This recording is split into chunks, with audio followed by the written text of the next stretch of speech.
Yo, what's up guys, Alf here, and today I'm going to be doing a full in-depth deck breakdown of a deck that I've recently used to top 8 the latest Timeless Open with. And also, as you can see from the screenshot, I'm currently 50 and 13 with this list on the ladder as well, so the deck's been performing incredibly well for me, and I'm really happy that I chose to run it in the event last weekend. So obviously I'm really happy to get back-to-back top 8s in these sorts of events after I top 8 the last one with Titan. But having said that, I don't even think I played that well in this event. I was only on a couple hours sleep going into it, so I definitely made quite a few stupid mistakes, but I think that's kind of a testament to the power level of this deck, that I was still able to do well even though I wasn't playing at my best. And also, when I go over all the rounds in the gameplay later in the video, I think it will be a good learning experience, not just for me, but hopefully for you guys as well, going through all the potential lines I took and potentially discussing the misplays that I made as we go.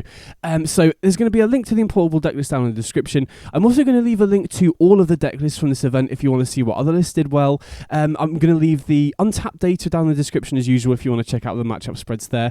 And I'm also in the process of writing a full article about this deck for MTG's own premium that will have more details, full sideboard guide, how to change the deck for best of one, and some tips and tricks to help you play the deck as well. That'll be going out sometime next week, and I'll leave a link to that once it's out as well down in the description. I also just want to quickly say sorry for not having any vids out in the past couple of weeks as well. I was away for a little bit, and then I was planning to cover a bunch of different alchemy decks ahead of the qualifier, but I'm currently working with a bunch of different players on lists that we want to kind of keep under wraps until the qualifier, so I'm not going to be covering any alchemy decks in videos before the qualifier, but once the qualifier's over, I'll have a ton of different new alchemy decks to cover. So if you're an alchemy player and you'd be interested in me doing a bunch of different videos on decks that I've been working on in the run-up to the qualifier, definitely let me know in the comments, and I'll be happy to put out a bunch of different deck guides after the qualifier's over. But anyway, let's just get straight into it. So the core of this deck is really built around Dark Ritual, Necropotence, and Sorin Imperious Bloodlord, because the real strength of this deck is that you just have some absolutely insane turn 1 plays that most decks really struggle to beat. So obviously Dark Ritual into Necropotence has been around since the format started, and it's such a powerful card advantage engine as long as you have some amount of life gain in the deck to offset the downside. So obviously in this list we have March of Wretched Sorrow, but also Preacher of the Schism, Sorin Imperious Bloodlord, and Vein Ripper as well provide some life gain to offset the downside of Necropotence. But don't want to go too heavily into Necro. I'm sure if you played the format you've come across this, just such a strong card advantage engine and a really, really strong turn 1 play alongside Ritual. But also now we've got Sorin Imperious Bloodlord and Vein Ripper as another really strong thing to do on turn 1, because one of my biggest gripes with the Dark Ritual Necro decks in the past was that if you didn't have Necro, then Dark Ritual didn't often do that much on turn 1. A lot of the other 3 drops that people were playing weren't that high impact, whereas now we can go Ritual, Sorin, get a Vein Ripper into play, and Vein Ripper is so much better than the other options. I've been trying out a bunch of Dark Ritual Sorin decks in Timeless in the past, and the biggest issue was just that the vampires that you could cheat into play weren't that good. Galter and Maven obviously very good if you can get that down on turn 1, but it's essentially uncastable if you're playing a mono black deck, and also it just dies immediately to something like a Swords to Plowshares or a Leyline Binding. It has no protection from removal, which is very rough. The other best option when I was trying decks in the past was Westgate Regent, which was slightly better. Having Ward discard a card makes it slightly harder to kill, and it does scale damage very quickly, but Ward sacrifice a creature is so much more difficult to achieve than Ward discard a card, because the opponent has to have a creature in play to sacrifice, and you can kill their creatures in response to the Ward trigger as well. So we do have a decent amount of creature removal in this deck. We have Fatal Push and March of Wretched Sorrow, as well as discard spells to, if we do lead on this, we can hopefully get rid of the opponent's removal spell or get rid of the opponent's creature so that they can't set up creature into remove your thing. And like I said, if you do have a removal spell in response, it fizzles the Ward trigger, so it's so much more difficult to kill. And even if they do kill it, say they go, creature into removal spell, you get a trigger off them sacrificing their creature to drain for 2, which if you have a Necropotence just gives you more life to keep drawing cards. So first of all, just very, very difficult card to kill. But second of all, 6/5 flying body that you can then plus with Sorin to give it lifelink as well, give it a +1/+1 counter with lifelink. Not only just swings really quickly, right, it becomes a 7/7 immediately if the opponent can't kill the Sorin, which is just a 3-turn clock straight away on, starting on turn 2. But the life gain you can get off it, not only off the +1/+1 counter off the Sorin, but also off the Drain 2 ability every time a creature dies, works so nicely with the Necropotence as well. So not only are these 2 optional good plays to go off turn 1 on Dark Ritual, but they also work really nicely together. So if we do go Dark Ritual into Necropotence, draw a bunch of cards, we're ideally trying to find Sorin plus Vein Ripper, so that we can then get the Vein Ripper in play, start draining the opponent, start gaining a bunch of life off the Vein Ripper, and then we can just gain a bunch of life and just completely drown the opponent off card advantage off Necropotence. So not only are these two really good strong turn 1 plays, but they also work very well together as well. So another advantage of running a deck with Dark Ritual Necro in is that you can afford to mulligan a little bit more aggressively, because in theory you could mulligan down to like a 3 or 4 card hand, and if you happen to hit land Ritual Necro, you can just go Necro on turn 1, immediately refuel your hand and undo the mulligan. But that was one of my biggest issues with Necro decks in the past, was that they were so reliant on getting a fast Necro down that they were kind of forced into mulliganing a lot, which is very risky, especially if you're going second because of this stuff like discard spells and spell pierce, but also because sometimes you're just not going to hit the Dark Ritual Necro, which makes mulliganing super risky. So one of my goals when building the rest of the deck was to make the deck as consistent as possible, so that sometimes we have the nut draw with Dark Ritual into Sorin or Necro and we just win because of that, but a lot of the time the deck is able to win without having these fast Dark Ritual starts. So making the deck consistent and not super reliant on the nut draws was something that was very important for me when building the rest of the deck. And the other important thing for me was having a solid game plan against all of the established top tier decks, and I feel like this list does that pretty well. So the first card I want to highlight to kind of show the improvements in consistency is Preacher of the Schism. So one inconsistency with this deck is obviously with Sorin, it only really works if we have a vampire, and with Vein Ripper as the only top end card, it was really important to me that we have at least one other 4 of vampire in the deck, so that even if we don't have Vein Ripper, we still have hands where we have Dark Ritual Sorin and we can just put another vampire into play on turn 1. And I feel like Preacher of the Schism is just the best option for that, because the only other option I really considered was Westgate Regent that I briefly mentioned earlier, but I think Preacher of the Schism is just much better in general in terms of consistency, because I feel like Westgate Regent is only better than Preacher if you have it exactly on turn 1 off the Dark Ritual into Sorin.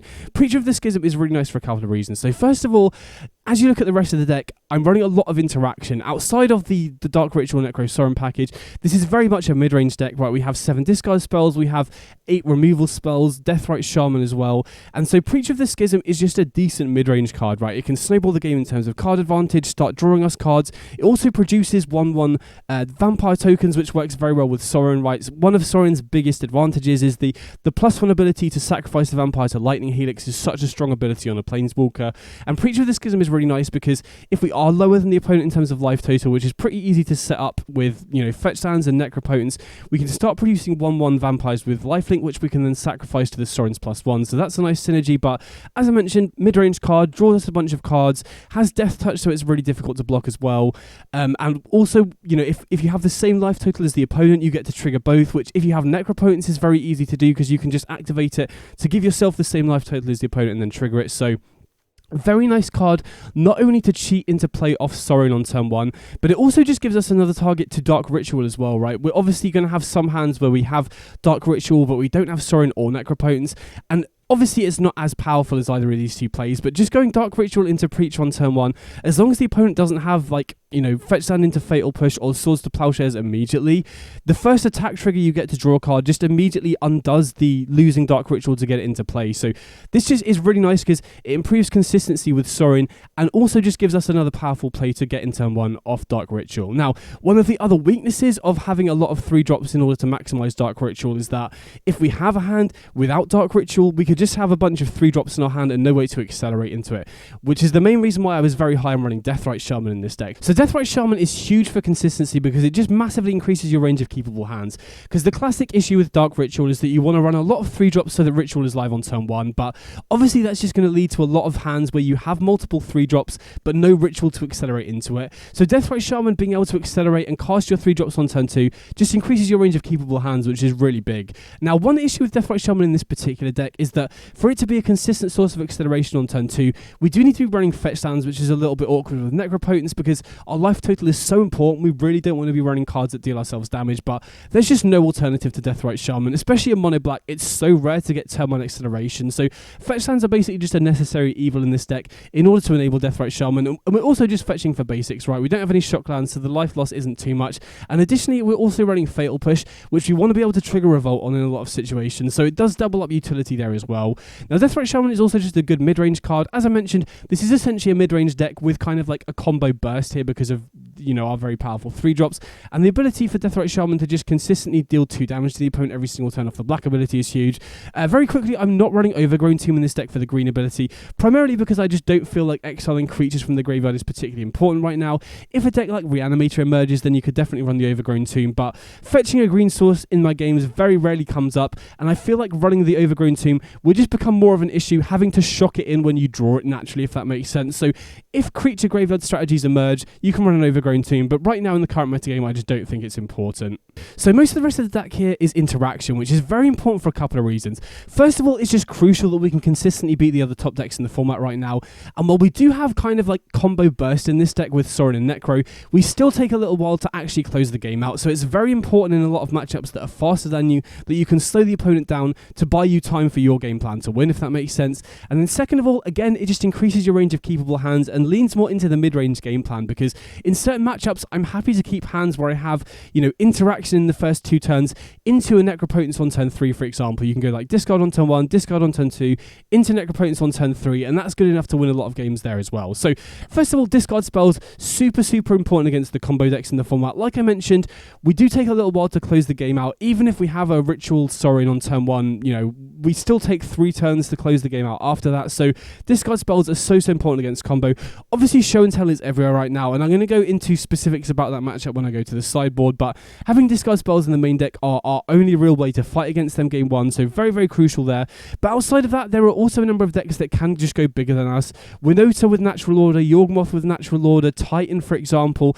These are all decks that their proactive game plan is capable of beating ours, but they're also decks that require synergies in order to go off. And if you can take their Natural Order, if you can take away their Primeval Titan, you really slow their deck down, which then gives you time to take over the game. So the discard spells that I'm choosing to run here, 4 Break Expectations and 3 Inquisition of Kozilek. So first of all, you just can't run Thoughtseize in this deck because, like I said, Necropotence is so important for your life total. Losing the 2 life off Thoughtseize is such a big downside with Necro, so that was kind of out of the window immediately. So in terms of discard spells that don't lose you life, you've obviously got Inquisition of Kozilek, which is just a generically good card across the board. However, I'm only running 3 copies of this because it does miss a few specific cards that are very important to be able to hit. So, for example, Natural Order, Winota, Yawgmoth, Primeval Titan, even hitting Omniscience or Atraxa against the Show and Tell player when they don't have Show and Tell is very important. So the discard spell that I'm choosing to max out on, in addition to Inquisition of Kozilek, is Break Expectations, which might be a card you've not seen in Timeless before. Basically a 1-mana discard spell that hits everything with mana value 2 or higher, and it exiles it instead of discarding, which is definitely an upside against specific cards. However, the opponent does get to draft the card from the spellbook, so this card, you are inherently 2-for-1ing yourself with it. And in slower formats like Historic and Alchemy, where I've tried this deck tried this card in the past, the card that they get off the spellbook can matter, but in Timeless, where the format is so fast, this has basically never come up. I've occasionally had to Fatal Push a Ginger Brute, and sometimes I've been worried about replicating Ring Ramping the opponent, but it has never cost me a game. Like, this isn't a real downside in Timeless because the format is so fast. However, not hitting 1-drops is a real downside on this card, especially if you're on the play and the opponent has a discard spell, leading on to Break Expectations and not being able to hit the opponent's Thoughtseize, then them hitting you back with a discard spell and getting rid of your Necropotence, for example, is a downside. And then, for example, not being able to hit Veil of Summer, not being able to hit Swords to Plowshares or Lightning Bolt or their 1-drop creatures is a real downside, but this is just the best option that we've got, right? Again, this is a necessary evil because we can't lose life of Thoughtseize, and we really need to be able to hit those more expensive cards. So Break Expectations is the best in slot, in my opinion. Now, obviously, there's other options like Duress as well, but not being able to hit Winota, Yawgmoth, Primeval Titan, Atraxa is a very real downside there as well. So I feel like Break Expectations does have its downsides, but it's just the best option for what we've got, and it does the job well enough, right? I've been very happy to be running this card. So in addition to that, we've also got the creature removal like Fatal Push and March of Wretched Sorrow, which, again, very important for a couple of reasons. First of all, because at the other end of the spectrum in the format, we've got the creature decks like Domain Zoo and the low to the ground tempo decks with Dragon's Rage Chandler, Bowmasters, Ragavan, for example. And so having creature removal is very important to be able to slow those decks down, or they can just overwhelm you. And secondly, we also really want to be able to trigger the passive ability on Vein Ripper. Like I said, one of the big advantages of the ward on this is that you can fizzle it by killing the opponent's creatures in response. So having creature removal is very important to be able to do that. And then additionally, to be able to drain life, to be able to activate necropotence more or stabilize against the creature decks is very important as well. So having a lot of creature removal in your deck is very important to be able to enable Vein Ripper's passive ability a little bit more as well. So Fatal Push, obviously just the most efficient removal we have in black. We're also running the fetch lands here as well, so it's pretty easy for us to trigger Revolt. So Fatal Push, just kind of self-explanatory here. Kills the early creatures. Very important to be able to kill bigger creatures for 1 mana as well. And then March of Wretched Sorrow is just an absolute staple with Necro. I feel like if you're running Necro, you have to run March. This card is so good. So if you've not run this deck before and you're not sure what the interaction is here, you can basically just draw a bunch with Necropotence, set a stop during your end step. Very important to set a stop or it just passes through. And then you can overdraw, and then before you pass to end step, you can cast March of Wretched Sorrow, exile a bunch of the excess black cards in your hand that you don't need, and then deal X damage to any creature or planeswalker, which enables you to take out much bigger things, right? I've killed a Traxxas with this many times, which is, you know, very, very important to be able to kill bigger creatures like that. And then you gain an insane amount of life back, which then enables you to just keep drawing cards off Necropotence. So March is just a really good way to ensure that you don't get locked under your own Necro, and it's just a generically good removal spell as well. You know, a lot of the times you will have, you know, tempo is very important in Timeless in general, so even without Necro, you'll sometimes be happy to just exile 1 or 2 black cards from your hand to kill a very key creature, to buy you time to then just go off as well. So March, very important to increase our density of creature removal, and also is just the best card alongside Necropotence. And then finally, the last non-land in the deck is just Demonic Shooter, which is just, you know, very good at assembling our combos. If we have Sorin, finds Vein Ripper. If we have Vein Ripper, finds Sorin. If we don't have either of those, just Demonic Shooting for Necropotence is a very nice curve, you know. Again, increases our range of keepable hands, because a lot of the time I'll be happy to go discard spell or removal spell on turn 1, Demonic Tutor for Necro on turn 2, Necro on turn 3, start getting a bunch of card advantage as well. So again, just improves your consistency there. Then in terms of the mana base, only running 20 lands in the deck, which obviously is low when we're running a bunch of 3-drops, but we have 4 Ritual, 4 Deathrite Shaman in order to offset that. And I think, especially in Necropotence decks, it's very, very important to run a low land count, because it's an absolute nightmare scenario if you go Necropotence, activate it a bunch of times, and then you just draw a bunch of lands. So 20 lands has really felt like a good amount to me. And then additionally, another really important card in this mana base here is Raucous Theatre. So I really wanted to be running a 1-off Survey land, because I think this is one of the decks that benefits from it the most. Especially because sometimes we will have hands where we just need to cast these on turn 3, right? If we have interaction on turn 1, interaction on turn 2, or the opponent thought sees the word Dark Ritual, it's very important for us to be able to find our third land consistently when we need it, and being able to turn our fetch lands into a Surveil 1 to find that third land if we need, or, you know, if we are in a spot where we have a fetch land and we're just top decking, especially against the discard spell decks, it's very important as well, you know. So Theatre, very nice to find land drops if we need, but also very important to help dig towards stuff like Necro or stuff like Preacher of the Schism if we're out of resources. So Theatre is just such an improvement in terms of consistency. We're also splashing for Roiling Vortex in the sideboard, which is a card that is mainly here for show and tell. I'll get to that in a minute. And we don't necessarily always need to hardcast this, because we can just put it into play off the show and tell, but being able to hardcast it off the Theatre is very nice. Being able to activate it against the Traxxas is very nice as well. So Theatre, just such an improvement in terms of consistency of the deck. And then outside of that, we've obviously got a bunch of basics here, which is very important for our fetch lands and to be able to not get hosed by Blood Moon. And then in terms of black utility lands, 1 Takenuma is basically free to run. Not that impressive, but, you know, the utility you get off it occasionally is very nice, especially if you have a Sorin and you can find Vein Ripper off it, for example. That's a nice synergy there. And then I'm choosing to run Hive of the Eye Tyrant over something like Castle Lochthwain, just because I feel like Hive is so important. Like, Hive has come up way more often than Castle would. In this specific deck, Castle isn't that great, I don't think, because, you know, typically we're going to be, you know, our life total is a big resource for a start. We can be stranded with cards like Vein Ripper in hand, which means that Castle Lochthwain is going to be dealing us a lot of damage. We have ways to generate card advantage off Necro and ways to find it consistently. And Hive has come up very nicely against decks where we want to be able to just deal the last few points of damage. So we have a lot of good reach in this deck off the Drain ability on Vein Ripper, off the Lightning Helix ability off Sorin, off the Deathrite Shaman ability as well. And so having Hive as just another way that we can force through damage, having Hive as additional graveyard hate has come up against Uro decks as well. So I'm a much bigger fan of Hive compared to Castle Lochthwain. Definitely think this is the best utility land to be running in addition. So that's the main deck overall. Like I said, I think this deck is super powerful. You have a bunch of very, very fast turn 1 plays, and the deck is also just consistent around that as well. We have a very good mid-range backup game plan. Now, having said that, I do think this deck is pretty reliant on its sideboard in specific matchups, so I'm not sure how well this list would port to best of 1. I've not really tried it there. I'm going to be trying it ahead of the article I write where I speak about best of 1 a little bit more, but I feel like the main deck is very well balanced and enables us to pivot pretty well going into the post-sideboard games as well. So at its core, this deck is very much a mid-range deck, so the sideboard is very important to enable you to pivot in certain matchups, and we also have some very important hate cards in the sideboard that enable us to completely flip some difficult matchups on their heads as well. So starting off here with Go for the Throat, this is here primarily for aggro decks like Domain Zoo, but is also very nice against other discard spell mid-range decks as well. So first of all, against Domain Zoo, obviously they're a deck, or just aggro decks in general, they can overwhelm you sometimes, especially if you have hands with discard spells. If they can get creatures in play early and you don't have ways to remove them, they can represent a lot of damage. So basically in those matchups, I tend to trim on the discard spells, bring in the 4 Go for the Throat, and then post sideboard we have 4 Push, 4 March, 4 Go for the Throat. So we have a lot of ways to keep the opponent off the board in the early game, which then often just buys us time to get our main engines online. And then against the discard spell mid-range decks, I'm still of the opinion that in those sorts of mirror matches, the player who has a bunch of discard spells in their deck is going to lose the top deck war, which is typically how those matchups tend to play out. So against other black mid-range decks where they have a lot of discard spells and no counter spells, I typically like to trim discard spells and bring in Go for the Throat so that if the opponent does get ahead on board and we are top decking, we can at least answer the creatures that they've got in play. Whereas if you draw discard spells when both players are empty-handed, that's an absolute nightmare. Now against the mid-range decks that have a lot of counter spells, I typically prefer to keep the discard spells in there because they tend to keep cards in hand, right? They're very rarely going to go hellbent, and so you typically want to have discard spells there. But if the opponent's not running blue and they're running mid-range, bring in the removal, cut the discard spells, generally is how I play it.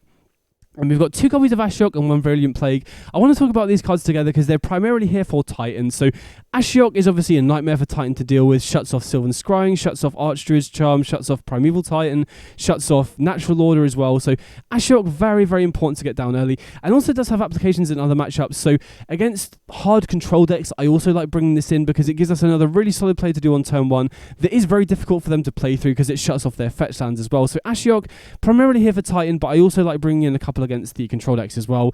And then Virulent Plague is basically here specifically for the Titan matchup. Now I think this card is better than Ashiok in the Titan matchup, but I prefer running Ashiok because of the control matchup as well. But Virulent Plague is just so good against the Titan deck because it just shuts off all their fielded dead tokens and also synergizes incredibly well with Vein Ripper, because Vein Ripper into Virulent Plague basically just wins you the game on the spot in a lot of scenarios. So Ashiok and Virulent Plague for Titan. Ashiok I also bring in against control as well. Then 4 copies of Grafdigger's Cage might seem like a lot, but this is by far and away your best card against both Yawgmoth and Winota. So both of those decks gets absolutely hosed by Grafdigger's Cage. So against Yawgmoth, it shuts off Natural Order, it shuts off Young Wolf, so stops them comboing off with the Yawgmoth, and it also shuts off Chord of Calling as well. So their main out to Grafdigger's Cage is Chord of Calling for Haywire Might, which Cage shuts off itself as well. And then against Winota, it shuts off both Natural Order and Winota, which are the 2 main game plans in that deck as well. Now, running 4 might seem excessive, but in those matchups, we actively want to draw the second copy because, well, first of all, you want to draw the first copy as consistently as possible because it just shuts off the majority of their deck. Their only real out is to find Haywire Might or Boseiju off Grizzled Huntmaster or just drawing it naturally. And so if you draw the second copy, that just basically locks them out of the game, right? Because even if they do manage to find a Boseiju or a Haywire Might, you still have the backup copy there. So Grafdigger's Cage, super important because in those matchups, you want to draw the first copy as consistently as possible. And then drawing the second copy basically just locks out the game in the majority of cases as well. So Cage, very, very important in those 2 matchups, which are tricky matchups game 1. Obviously, Break Expectations is very important, slowing them down, but post-sideboard, Cage completely flips those matchups on its head. And then Roiling Vortex is our tech against Show and Tell. So Show and Tell is basically a matchup where I struggle to win game 1 a lot of the time. Now, the ways that you do beat Show and Tell game 1 is if you have discard spells, cut them off the combo, and then you can just get a Vein Ripper down and start applying pressure. Obviously, that's not always going to pan out because sometimes the discard spells aren't going to be enough. Sometimes the Vein Ripper you're not going to be able to find very quickly because one slight issue with this deck, you can take a little while to apply pressure. So game 1 against Show and Tell is difficult, but post-sideboard, the matchup becomes significantly better because of Roiling Vortex. So Vortex, I feel, is the best card against Show and Tell. Every other card has its issues. For example, Boromir is a card I had in this deck for a while, but that gets stopped by both Veil of Summer and Fatal Push, which is a big deal. Rule of Law does a similar thing, but it enables the opponent to cast an Atraxa for free the following turn. It enables the opponent to cast a Dig Through Time for free during your turn as well. So Vortex is just the best option by far, in my opinion, because it's so much harder for them to play around. Even if they have Born Upon a Wind, it still pings them for 5 every single time. If they put an Atraxa in play, you can stop the life gain off this as well. So Vortex just feels like the best option. And Vortex specifically works very well with Necro opponents because we can just get a Necro down, draw like 10, 12, 15 cards because the opponent isn't applying any pressure to our life total, and then we just draw into multiple vortexes. So even if the opponent goes show and tell, or discard spell into show and tell, we can often just draw multiple vortexes, put one in play off the show and tell, which basically forces them to then find an answer. And since we're running 4 copies, we can often just hard cast one and then put another one into play. So the whole game plan against show and tell post sideboard is bringing the 4 vortexes. We're pretty likely to draw one which we can hard cast off the theatre, but we can just go necropotence, draw a million cards, get multiple vortexes in our hand, and then it's really difficult for the opponent to play through the vortexes that way. So show and tell matchup is rough game 1, but then because of the vortexes becomes significantly better post sideboard, if that makes sense. So that's the deck overall. This has been such a fun list to work on and tweak, and I do feel like it's just a strong deck in general, right? You obviously have a good game plan against all of the established top decks right now. The aggro decks, you have Go for the Throat, Titan, you have Virulent Plague and Ashiok. The natural order decks, you have Cage, you have show and tell, you have Rolling Vortex for show and tell. You have a decent mid-range deck that just has some absolutely insane nut draws where you can just win on turn 1 with a Dark Ritual, Sorin Rain Ripper, or Dark Ritual into Necro. So I feel like this deck is really strong. In terms of changes going forward, the one card I am obviously a little bit worried about is Pithing Needle, because Pithing Needle shuts off both Necro and Sorin, but having 2 separate activated abilities means that even if the opponent does needle one of them, you can still win off the other one. Going forwards, you could consider running some artifact removal in the sideboard. Obviously, Mono Black doesn't have any artifact removal, but we are splashing red off the Raucous Theatre, so you could maybe consider running something like a Kolaghan's Command or a Braid or something like that in the sideboard if you wanted, but I have come across opponents running Pithing Needle, and because you have 2 separate powerful activated abilities, they kind of need 2 to shut off both, and they're kind of guessing in the dark as well, and they obviously need to draw it in the first place. So if Pithing Needle does become an incredibly commonly played sideboard card, you could consider running something like a Kolaghan's Command in the sideboard, but I'm not even sure it's 100% necessary. We'll have to see going forwards. So next up, I've got a bunch of gameplay. So I recorded all of the matches from the tournament. I've got 6 rounds of Swiss and the top 8 match as well. Now, I didn't record commentary at the time because I wanted to focus on the games, and as I mentioned, I was only on a couple hours sleep, so my commentary probably would have been absolute garbage as well. So what I'm going to do is just commentate over the games, walk you through my thought process at the time, and talk about potential misplays as I go. Either way, I hope you enjoyed the video, and I'll catch you all in the next one. Big up. Okay, so round 1 here, I know the exact list my opponent's on because it's an open deck this tournament, and they're on like a Grixis tempo deck with Lurrus, DRC, Ragavan, Memory Lapse, Lightning Bolt, stuff like that. So thankfully we're on the play here, which is pretty nice, and this hand is interesting. If I had a second land here, then maybe it's a consideration because we can go Ritual, Vein Ripper on turn 2, but without a second land, definitely going to be shipping this one back. So this hand I'm pretty happy to keep, right? We don't have any acceleration into Necro, but we do have Inquisition into push into Necro on 3, which is pretty nice. So with this Inquisition, I'm basically looking to take a counterspell from their hand if possible, but we'll see what they ended up having in this spot. Okay, so they've got Ragavan, Bolt, Iteration, and Brainstorm. So I think in the moment I definitely didn't want to take the Ragavan because I already have the Fatal Push, and so I think it's between the other 3, and I think I ended up taking Brainstorm here, which I like. I think the only other consideration to me is potentially Lightning Bolt, because Bolt to face when we've got Necro is, potentially an issue, but I like taking the Brainstorm here because it basically forces them to just run out the Ragavan into the Fatal Push here, which I like quite a lot. And also the thing I'm worried about is I really want this Necro to resolve on turn 3, and so I don't want them using Brainstorm to be able to find a counterspell on turn 2, like a Memory Lapse, for example. So I'm going to Fatal Push here before they can potentially use Memory Lapse. We want to get the Ragavan off the battlefield, and then I want to play the Delta here because we can crack and get the Surveil land here, just to smooth the top of our deck. So opponent could obviously have a counter spell here. They could have drawn a Memory Lapse off the top, but I'm just going to jam the Necro here, right? We've got 2 in hand. I do end up binning the land here, which I'm not 100% sure is correct, to be honest, because we do actually want to be drawing a land off the Necro here. So whether they Memory Lapse the Necro, which I believe is their only counter spell to the Necro in this spot, which they do have, I feel like I probably should have kept that land on top. That was probably a misplay because the thing is with Necro, you really, really want to find at least 1 land at the first activation because you skip your draw step, right? So if you miss land drops, you're just going to have a ton of stuff in your hand and not that much mana to cast it. So I think there I'm supposed to keep the land on top because if the Necro resolves, we want to draw the land. And if it doesn't resolve, then it doesn't really matter because the only counterspell they can stop it with is Lapse, which just allows us to cast the Necro next turn anyway. So I don't think it really ends up mattering here because we're going to be drawing 5 anyway. So the chances of not finding a land in the top 5 are pretty low. So I think I can see why I did that because I thought I'm going to be drawing 5. I'm likely to find a land anyway. So not 100% sure on that one, but either way, I feel like I'm in a really good spot here. We already have a March of Rected Sorrow. I feel like the only way we're losing this is to creatures and bolt, and we already have March of Wretched Sorrow as a way to gain life and to answer their creatures as well. So they do play out DRC here, and they play a fetch land and ship it back. So here I think I remember misplaying. I think I just go for a fatal... Well, I think I lead on Break Expectations first to see what they got going on. And, you know, this is a spot where Break Expectations not hitting 1-drops is relevant, right? We can't take the bolt. If they have other 1-drops in their hand, we can't even see that they've got them, right? They only reveal stuff that costs 2 or more, but... And then, yeah, it doesn't hit anything, which is a bit annoying. So I think I go for Fatal Push here, which I think is a fine play, but I definitely should have waited until my end step to do that because, you know, if we wait until the end step, we can see if they crack the fetch first, right?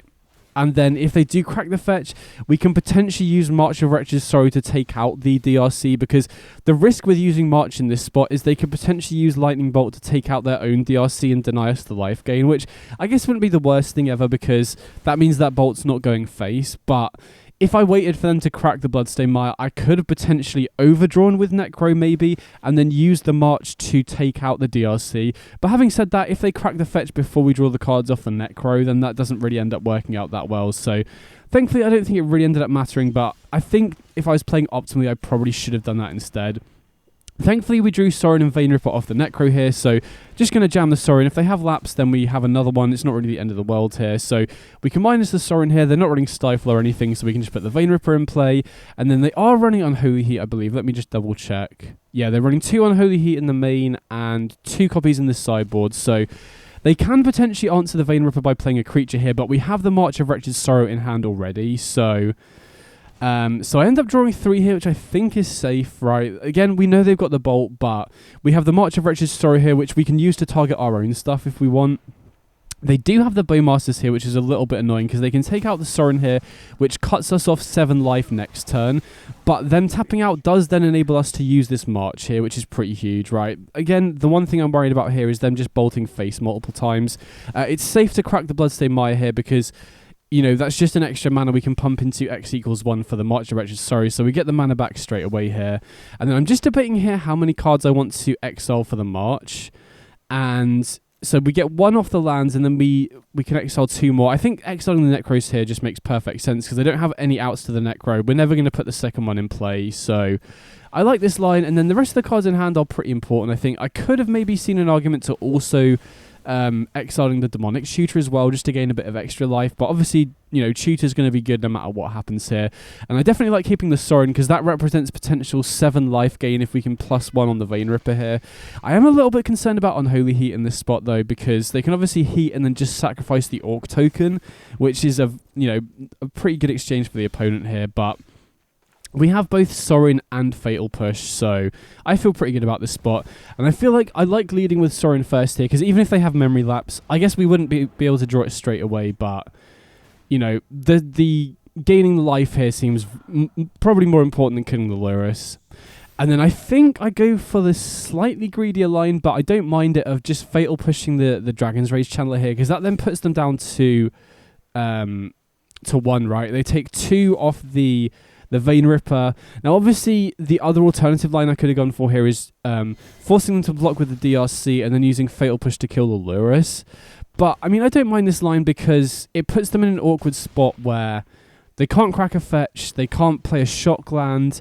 They can obviously replay the DRC here, but any creature dying triggers the Vein Ripper for lethal. Obviously, they can now attack with Lurrus as well, but... So yeah, I'm not 100% sure. Maybe it was a slightly cleaner line to go, you know, kill the Lurrus just to make sure they can't recast the DRC here. But we're also drawing a lot off the Necro, so I think we're fairly likely to find a removal spell. Again, slight sequencing error here. I cracked the fetch early.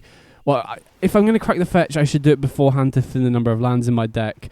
If not, I think I should leave it uncracked in case I draw a Fatal Push in future Necro potencies, but... Again, I think these are just small sequencing errors that don't really end up mattering too much. But yeah, we draw the Fatal Push and the March. So even if they have Memory Lapse for the push here, we can just March and kill the Lurrus anyway. So end up taking down game 1, even though I made a few, you know, sequencing errors there. So in terms of sideboarding, I generally like keeping in the discard spells against the blue mid-range decks, because they're unlikely to go Hellbent, so the discard spells are always likely to be live. But since the opponent is playing a Lurrus deck and Break Expectations only hits... stuff with mana value 2 or more, I think this is a matchup where discard spells are good, but break expectations specifically does miss a lot of their cards. If they weren't running 14 creatures, I think I would probably just ship it back, but because they're running quite a few creatures, and because they're on a Lurrus deck, I think I like cutting the break expectations here, because we're only hitting their 2-drops and Lurrus with the break expectations. And so I think I'd like sideboarding this way.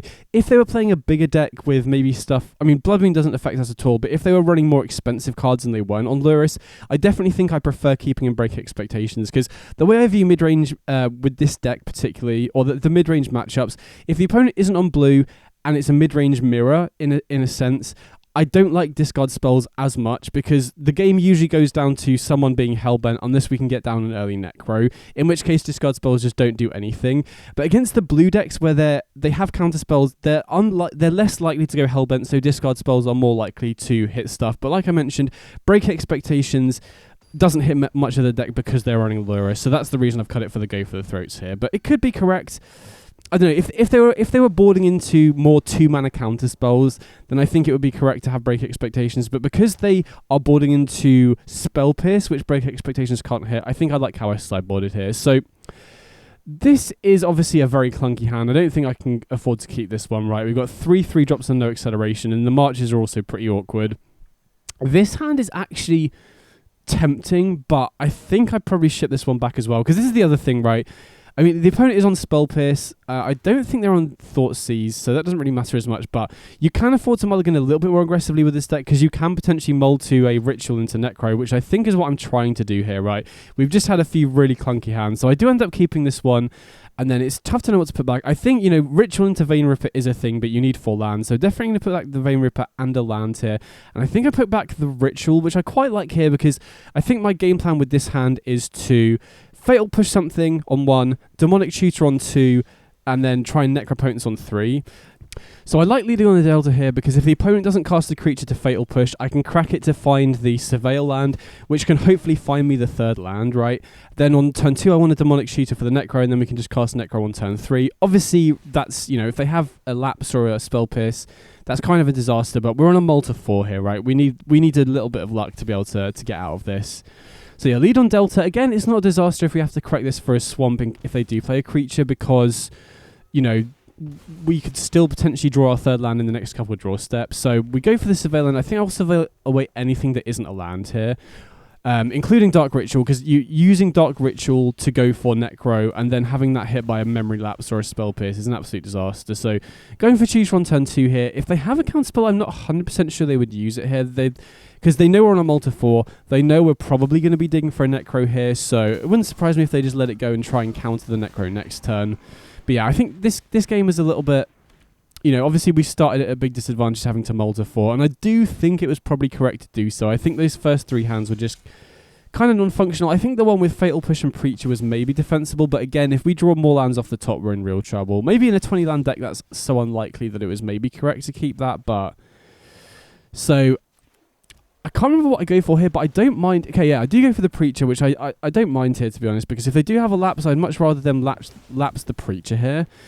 Because then they don't know about the Necro, and obviously if they have Spell Pierce, that's much more of a problem. So my thought process there was, if they have Spell Pierce, then it's not live because it doesn't hit the Preacher, and if they have Lapse, it doesn't really make a difference which one I play. But they tap out here, which is absolutely huge. So we get to resolve the Necro here and just completely undo this mulligan to 4. So now we actually have a game on our hands, especially because the opponent missed the land drop here, which is obviously very fortunate for me. I think there's a reasonable chance they have a Spell Pierce there, and they're just trying to find that 3rd land to be able to hold it up. So obviously, you know, things definitely went our way that turn, but on a Multi 4, we kind of needed that little bit of help. Really. So now I feel pretty good, right? I mean, the downside of them missing a land drop obviously means their hand is just full of gas. We're already down to 10 and they have 2 creatures in play, but we do have the March here. We do have Sorin and Preacher, so, you know, we can potentially go Sorin, especially if they miss another land drop, try and bait out a counter spell, and then use March during the end step to gain a bunch of life and just put this game out of reach. Because if we can get them to tap out here, you know, say they go land... Whole Open Memory Lapse and then lapse the Sorin, we can potentially just activate Necro down to 1 and then just march for a ton, and then our life total is super high, and then Necro can hopefully run away with the game here. So I think I'd like leading on the Sorin here. We're trying to bait out a lapse here if possible, which they have, so that's great. Now, I can't remember exactly what I do, but I think, in most of these spots, I like just going Necro down to 1, right? The one risk is if you just draw a bunch of lands, you can be in trouble here, but we're going to be gaining so much life off this march here that it doesn't really matter too much, right? We're going to be taking out one of their 2 creatures. We're also getting to sculpt our hand, which is a really important thing with these sorts of plays, right? We get to exile the least relevant cards, hopefully set up Sorin plus Vein Ripper, which is the biggest thing we're trying to set up here. And unfortunately, lo and behold, we do draw a bunch of lands off this, but thankfully we do draw some black cards as well. We know we're guaranteed to hit the Sorin here. So I think at the moment I'm just trying to figure out how much life do I need to gain and how much stuff do I want to keep in my hand here. So we've got Sorin Preacher. I definitely want to keep at least one of each. I think we can afford to get rid of, probably 2 of the Preachers here. And the Deathrite Shaman doesn't seem as important as the life. So I like this. I do like this play here, right? We keep 1 Fatal Push, which is nice in case they have like a DRC or a Ragavan. And then we keep Sorin and Preacher. So it is obviously quite awkward drawing the 4 lands there. This is exactly the reason why you don't want to run a high land count in a Necropotence deck, because of spots like this, right? If you're running a high land count, stuff like this is going to happen more often. But, having said that, I still like our spot here, right? We can go Sorin into Preacher, we can push whatever creatures they play, and then still draw a little bit more. Now, our life still isn't super high here, but we can work around that. Preacher can make 1/1s that can gain life. Sorin can buff the Preacher, which can gain life as well. And I believe, they obviously have Fatal Push and Unholy Heat, but they need Revolt for Fatal Push. They need Delirium for Unholy Heat to kill the Preacher. That's one of the reasons why I think Preacher is playable in this format, because Dodge's Bolt requires Revolt or Delirium to be killed from red decks, and not many decks are running Swords to Plowshares, really. There aren't too many white decks about at the moment. So here, it's kind of risky to draw more in case the opponent's holding on multiple bolts. Like, we know that they have a handful of gas, so this is potentially risky here, but I don't think we can afford to just ride Sorin, Preacher, Fatal Push to victory here necessarily. And they do have the Unholy Heat for the Preacher, so in a way I'm kind of glad that I drew more just to try and find a little bit more gas here. They do have the Bowmasters though, which can either go face to put more pressure on the life total or kill the Sorin, which I think makes sense to kill the Sorin in case we have another Vampire.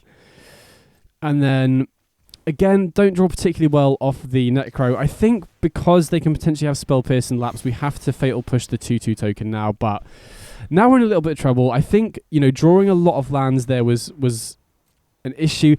Maybe it's correct also to just not activate Necro last turn and hope they don't have the Unholy Heat. They did have the Unholy Heat, so that was obviously, that wouldn't have worked out for me, but there is a real risk against Lightning Bolt decks to going too low, and then we did end up losing because of that. So that was a weird game. We coming into it on a multi 4, we're obviously, we need to get lucky to be able to win that.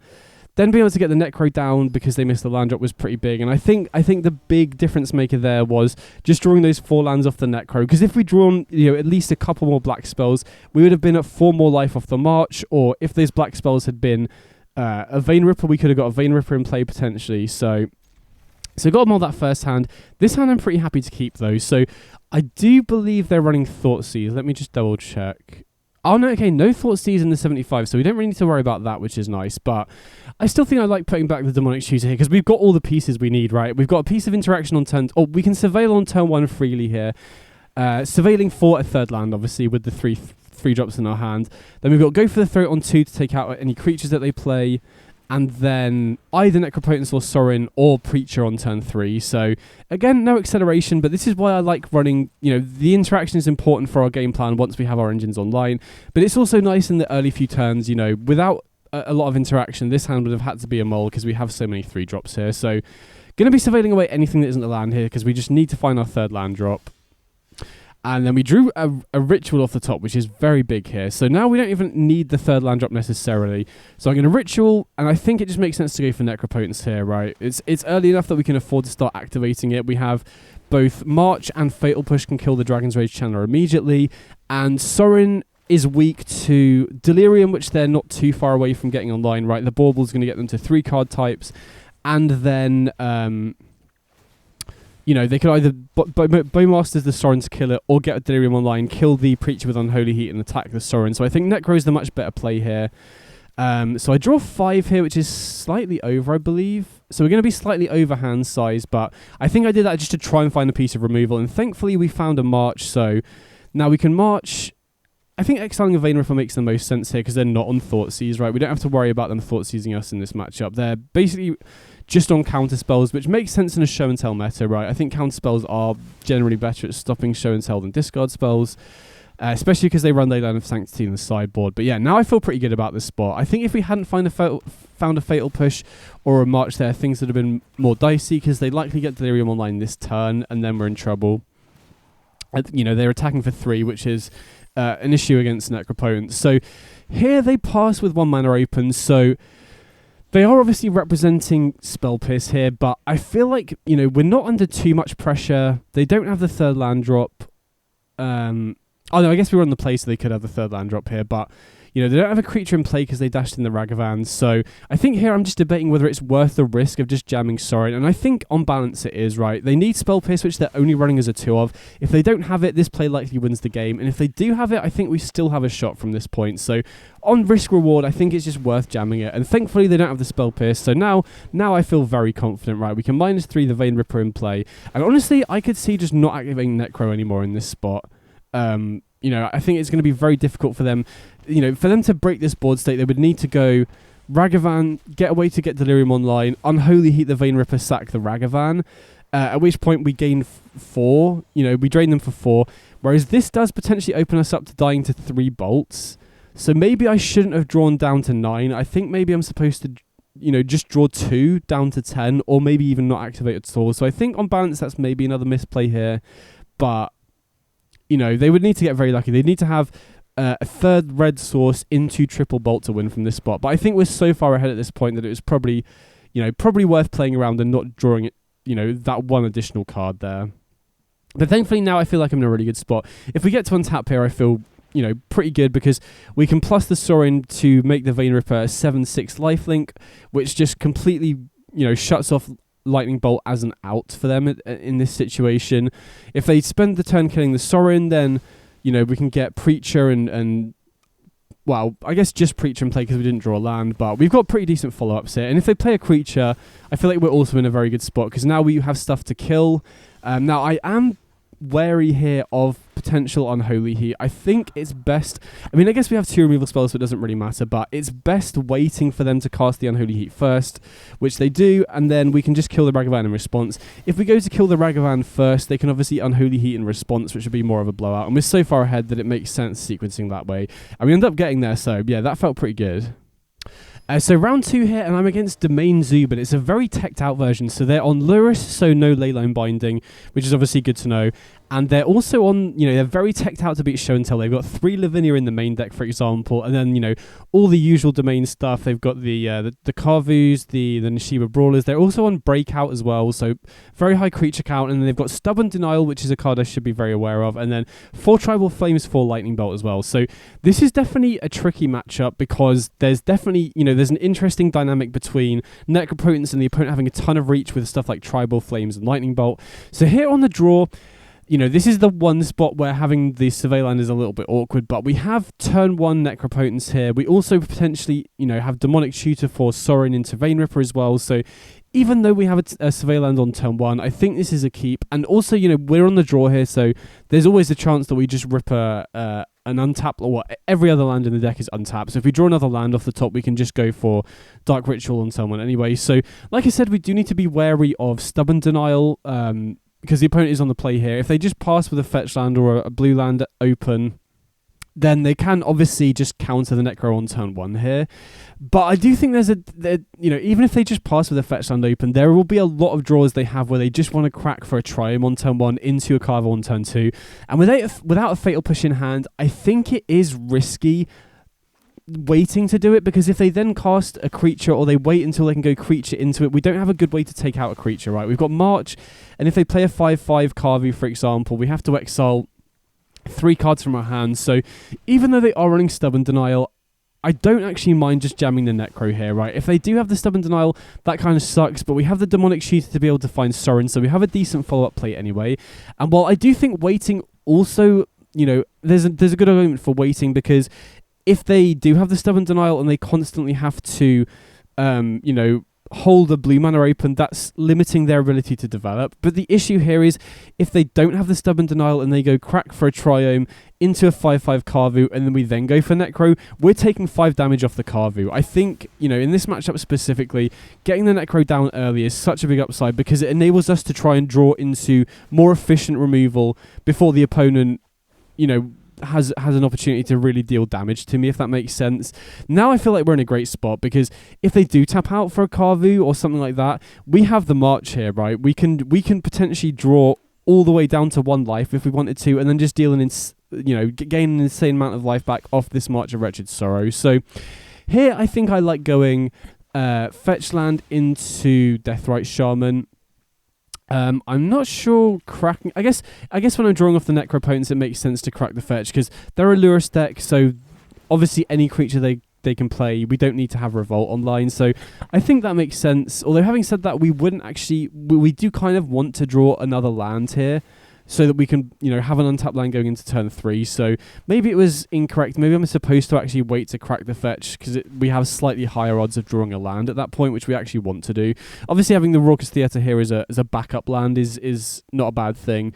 So I feel like we're reasonably far ahead here. I do believe they're running Bowmasters, which they do cast here. But I think at this point, since we are ahead, in terms of like card advantage and just general position in the game, the main way we're going to be losing here is to burn spells, stuff like Tribal Flames and Lightning Bolt. So I do need to be very wary of going too low on my life total. But I like getting the Deathrite Shaman down here. It's a blocker in case they did have the Bowmasters, which they did. And it can also accelerate us. I think at this point I'm just trying to use, potentially use the Demonic Shooter to find Sorin, get a Vein Ripper in play, and then the life loss issues aren't as bad because we can start killing their creatures to drain the opponent for 2, puts us out of stuff like Tribal Flames range. So definitely like going for the Fatal Push on the Castle here. That's definitely the threat I'm most worried about. And they could obviously use Stubborn Denial here to counter the Fatal Push. So they obviously drew that, over the first couple turns. But now, I'm not too worried because I feel like they're probably forced to crack that fetch during the end step, at which point the shields will be down for us to march.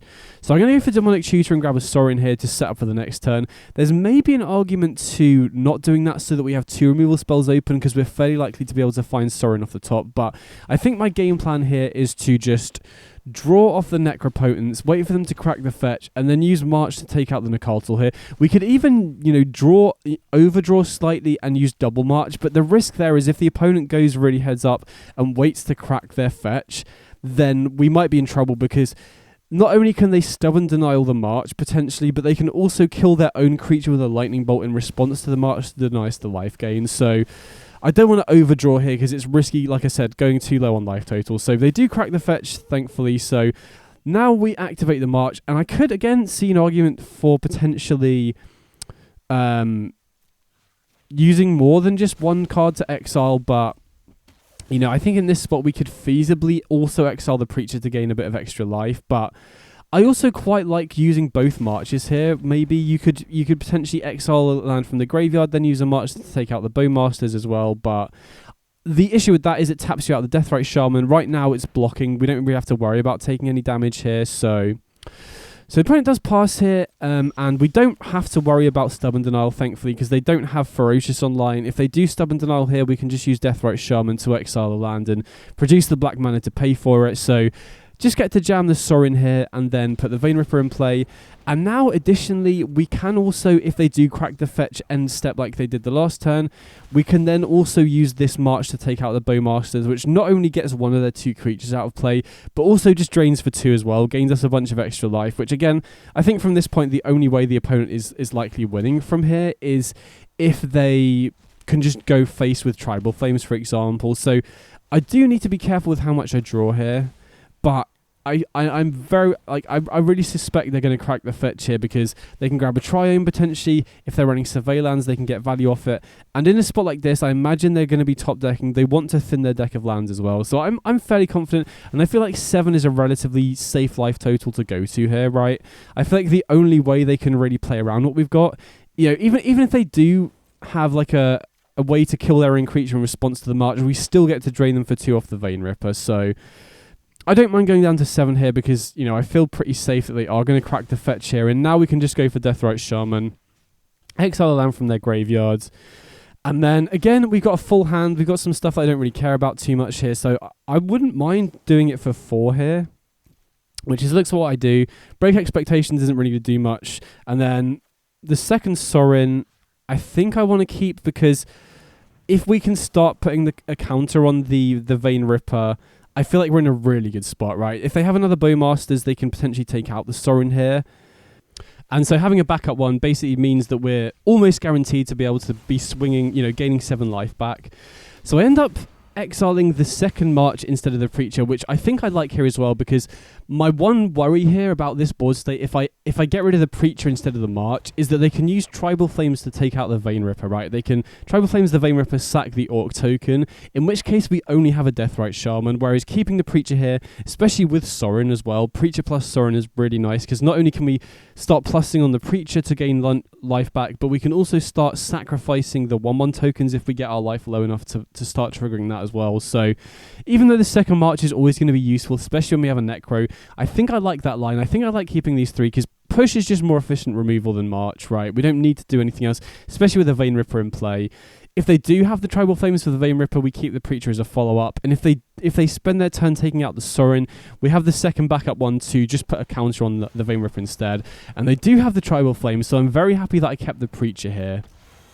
Again, I could maybe see an argument to getting rid of the Sorin there instead of the March, because we don't necessarily need the follow-up Sorin here. So that was maybe a slight misplay maybe, but I think it's really close. I think I definitely like keeping the Preacher, and I think it's definitely between Sorin and March. We could have obviously also just gone for X equals 2, but being at 17 here just means that we can safely draw a bunch off the Necropotence here and still be safe, right? So I think it doesn't really end up mattering, and yeah, opponent just scoops it up. So this is definitely a matchup, or this is one of the primary reasons I've got Go for the Throat in the sideboard. So definitely bring in the Go for the Throat and cut the Break Expectations, especially because they're a Lurrus build of domains. So the only thing, Break Expectations does have good targets, right? But they're not on Leyline Binding, which is a card that you do need to be wary of against regular Zoo, because they can use the Binding to take out the Vein Ripper, and they usually have creatures in play to be able to sacrifice for the ward cost. So specifically against this build, I normally like cutting Break Expectations anyway, or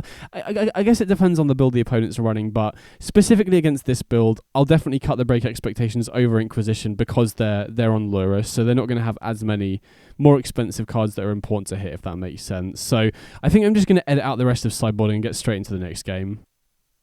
Okay, so going into game 2 here, obviously being on the draw is going to be very relevant against an aggro deck, but having said that, we do have a very high density of removal now as well. We've got 4 push, 4 march, 4 go for the throat after sideboard, so that definitely helps the dynamic quite a lot. And if it does go to a game 3, being on the play is obviously going to be huge as well. So this hand, we've obviously got the combos, but we just don't have any acceleration. On the draw against an aggro deck, I don't think you can afford to keep this. If we had a Ritual, then absolutely. If we had a Deathrite Shaman, then I think it's worth keeping as well, because I think especially post-sideboard, I guess they still keep the bolts in, actually. So, but yeah, still, if we had any acceleration, this is definitely a keep, but nothing before turn 3 on the draw against aggro. You've got to ship this one back.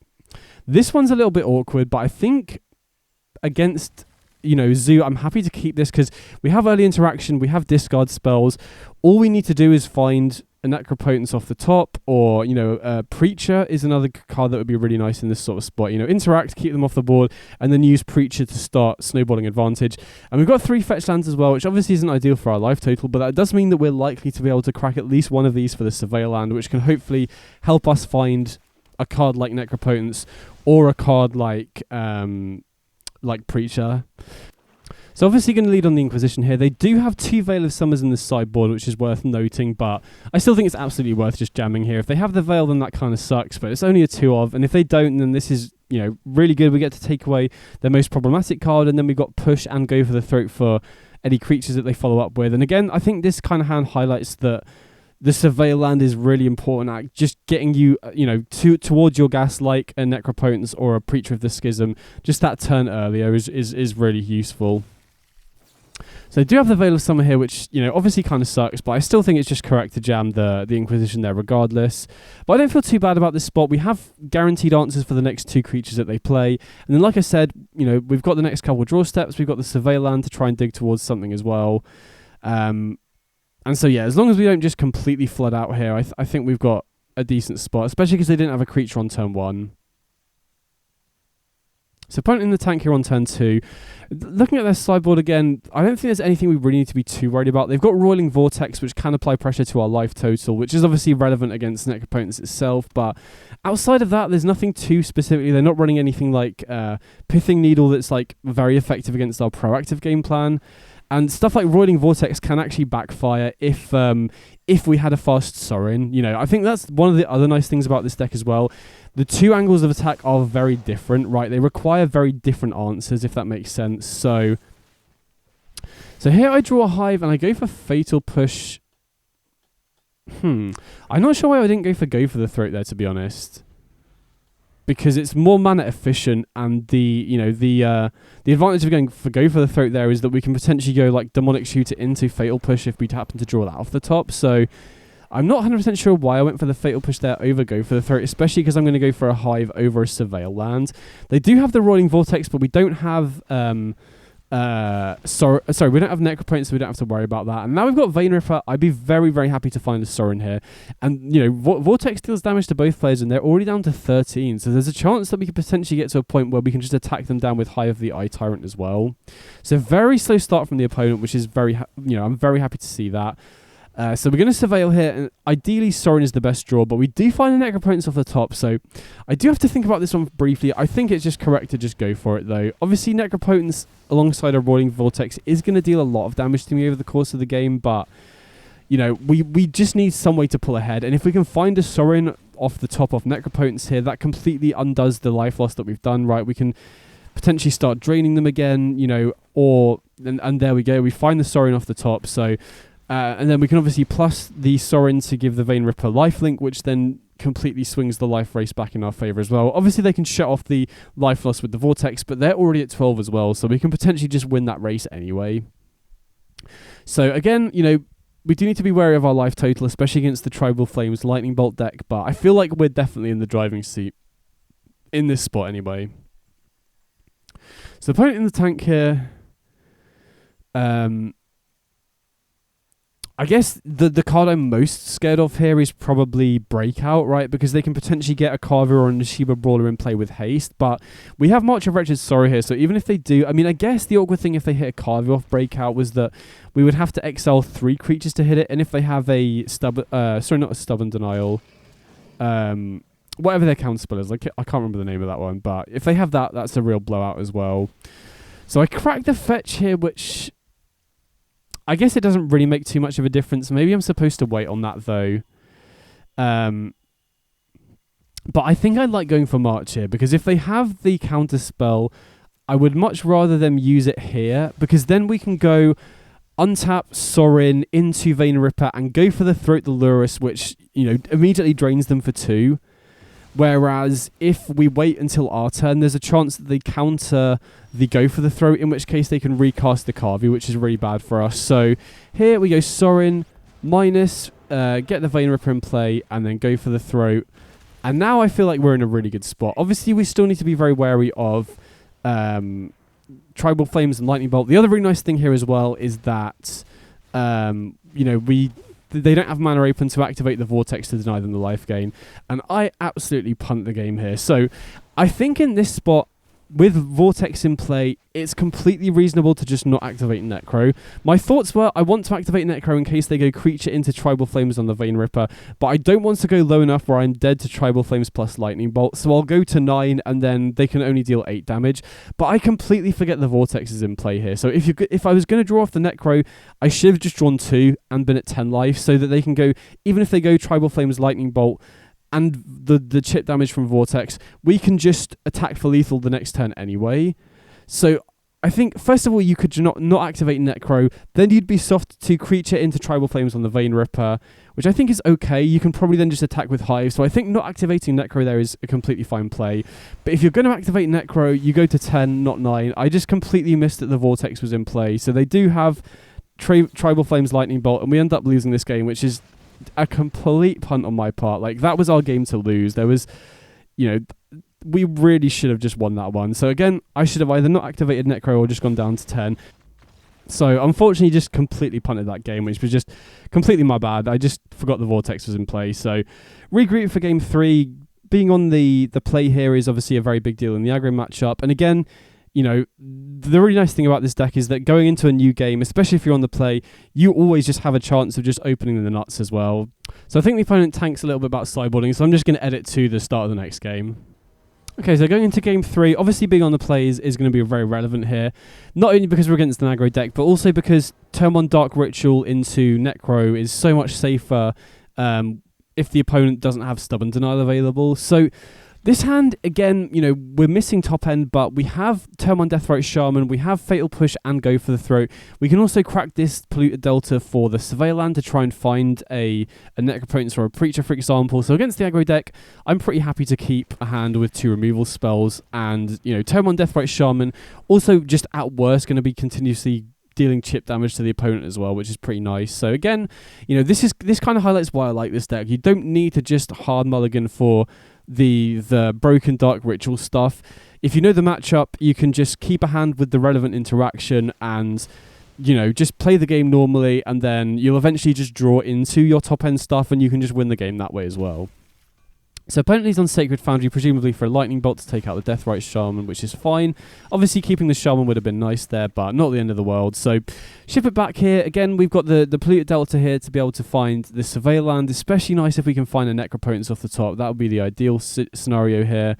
But with the Dark Ritual, the other nice thing with Ritual in this specific deck is once you hit 4 lands, you can go Ritual into Vein Ripper as well. So with 4 lands available, I wouldn't even necessarily mind keeping a Vein Ripper on top as well. Now, obviously, having to invest that many resources into an Vein Ripper if the opponent can go creature into Tribal Flames is a little bit rough, but they have to sacrifice their creature and we drain them for 4, which again, very relevant in the aggro matchup. So even though we don't have top end here, we have quite a few looks at it. We've also got the Takenuma here, which can potentially draw us into a Vein Ripper to use with the Dark Ritual if we do keep finding lands. So get the Surveil land here, see what's on top.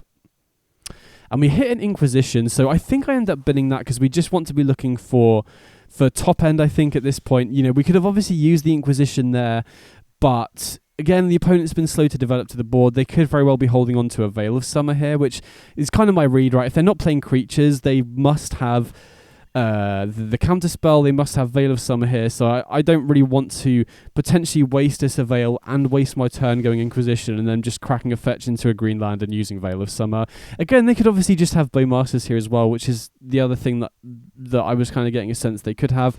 But they just fetched for a Triome here, so very happy to see that. It was a weird start from the opponent, no creatures. So maybe they just had a hand of like Veil of Summers and counterspells here.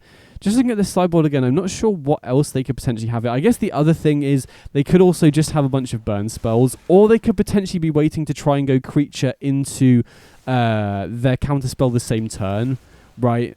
Because they might not want to, they know we're running a decent amount of interaction. They might not want to run out their creatures if they don't have a good way to defend them, if that makes sense. So they do run out the Nishima Brawl and they don't have the 3rd land, so that could very well be the case. They could have counterspell but just not the land to be able to go creature and defend it. But again, we don't have too much top end here, but we have Takenuma. Again, if we can use Takenuma to find Vein Ripper, that's great, because then we can Dark Ritual into Vein Ripper. If they play creature, we have both Fatal Push and the March here as well. And the opponent being stuck on land is obviously a very big deal for us.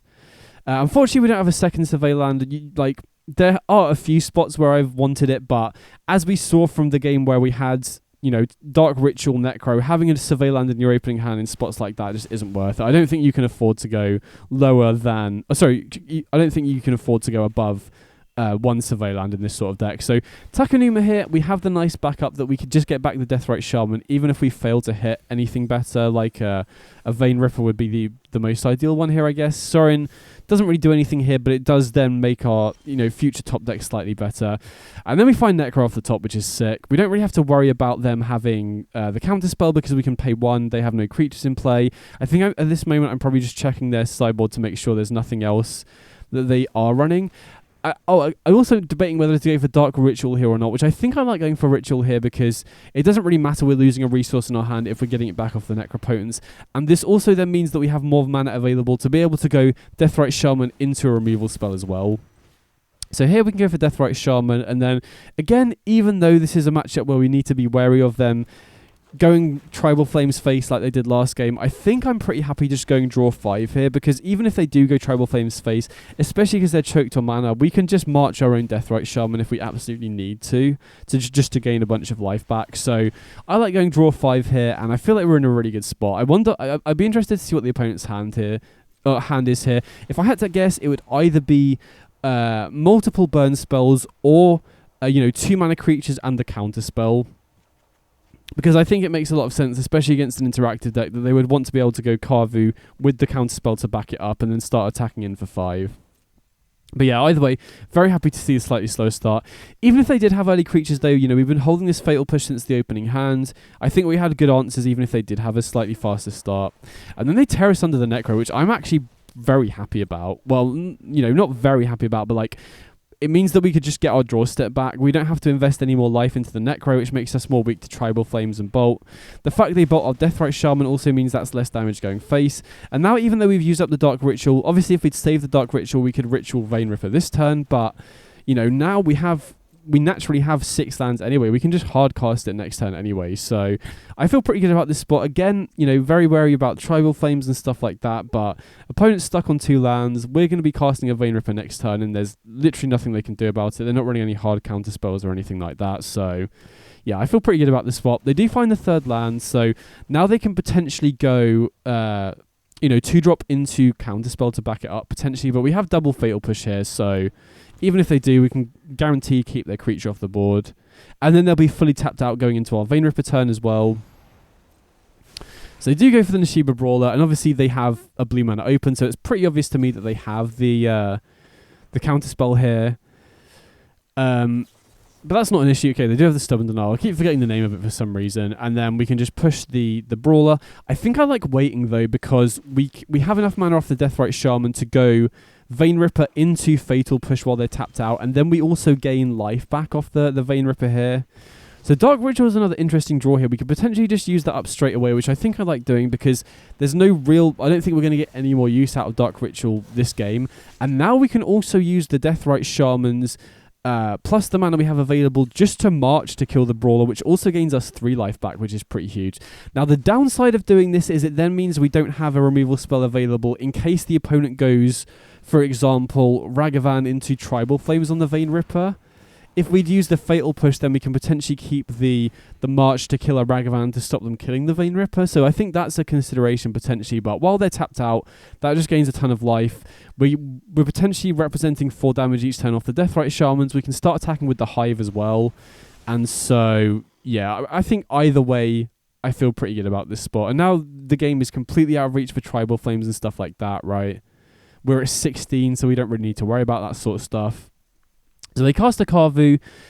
Again, they could have another counterspell here, and considering they were very slow to develop to the board, it really wouldn't surprise me if they had that. So here, I think I'm just going to try and close the game out as quickly as I can. Right, we're dealing 6 in the air off the Vein Ripper. I like attacking with the Hive here, because if they have a removal spell like a Bolt, they're forced to cast it, which then taps them out, which enables us to kill the Carvu with the Fatal Push. So yeah, I like this line. They obviously can't block the Hive with the Carvu. I don't think it really matters what we exile. I don't think they have any graveyard interaction in the list as far as I'm aware. So yeah, I feel pretty good about this spot. If they don't block, then we can just try and kill the Carvu when upkeep. They do have the Bolt for the Hive, which then drains them for 2. I'm just trying to figure out here whether we can potentially kill them with the Deathrite Shaman here instead.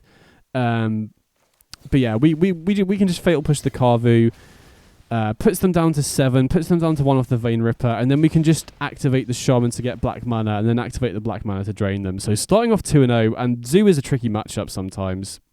Okay, so going into round 3 here, and I'm against Nicole Dubin, who actually knocked me out in top 8 of the last tournament, and ended up top 8ing this one as well, so shouts out to Nicole. And they're playing a relatively stock version of Sultai Show and Tell. So looking at their list, there's nothing too crazy or out of the ordinary here. But this is definitely a matchup where I'm not super hopeful that I'm likely to win game one, and I'm basically, really reliant on my post-sideboard game plan in order to win this matchup. Now, having said that, I think the way that you win this matchup game one is getting down a fast Vein Ripper and then using discard spells to cut them off the combo. Because the issue with this deck game one is that, you do have discard spells to cut them off the combo, which is pretty nice, but you then need to pair it with a fast clock, otherwise they just have too much time in order to find it. So again, my initial plan here was Deathrite Shaman into Sorin into Vein Ripper on turn 2, but I feel like I kind of have to go for Break Expectations here if they have a discard spell, right? They are on Thoughtseize in the main deck, and so if we don't go for Break Expectations now and they Thoughtseize us back and take away the Break Expectations, they can potentially combo off. So even though doing this does delay our ability to get Sorin into play by a turn, I think it's really important to do it because it's so risky if they then untap, go Thoughtseize, get rid of our discard spell, and then, potentially combo off on turn 3. That's really what we want to try and avoid. So using the discard spell there does get rid of the show and tell. We're not sure what 1-drops they've got. That is the weakness of Break Expectations. We don't get to see if they have a Thoughtseize or Brainstorm, for example. And they do have the Demonic Tutor, so I assume they're probably going to get another show and tell here, potentially. Now, sometimes they could use this to get a payoff like Omniscience, and then, because they do run Mystic Sanctuary in the deck, they could potentially get Show and Tell back. But Break Expectations Exiles, which is, this is an example where Break Expectations is actually better than a card like, Inquisition or Thoughtseize, because exiling the Show and Tell is really big because it means that they can no longer get it back with Mystic Sanctuary. And also, it doesn't come up in this matchup, but something else that's worth bearing in mind is a lot of these Show and Tell decks are only running one Wish effect, like one Mastermind's Acquisition, for example. And so hitting that with a Break Expectations is absolutely huge, because then you exile it, they don't have any way to get it back, and they basically just can't win. They're reliant on Atraxa to win the game from that point onwards. So the exile is very relevant against a number of cards, specifically in this matchup, which is pretty nice. So obviously we're going to run out the Deathrite Shaman here, and we can also crack this fetch to get a Surveil land, which is pretty nice as well. Potentially dig towards more discard, which would be pretty sweet. And if we do find a discard spell, we have enough mana here because of the Deathrite Shaman to go, Break Expectations or Inquisition into Sorin Vein Ripper, which, like I said, we do need to start applying a clock here because obviously discard spells do slow them down a fair bit, but, they Show and Tell is very good at digging towards their stuff. They're running Dig Through Time, they're running Brainstorm, so you do need to apply pressure, or it just gives them too much time to start, assembling the combo again and then being able to go off. So we do get Sorin into Vein Ripper down. Unfortunately, we don't find a discard spell, but we're going to start attacking with the Deathrite Shaman. We just need to apply as much pressure as quickly as we can here.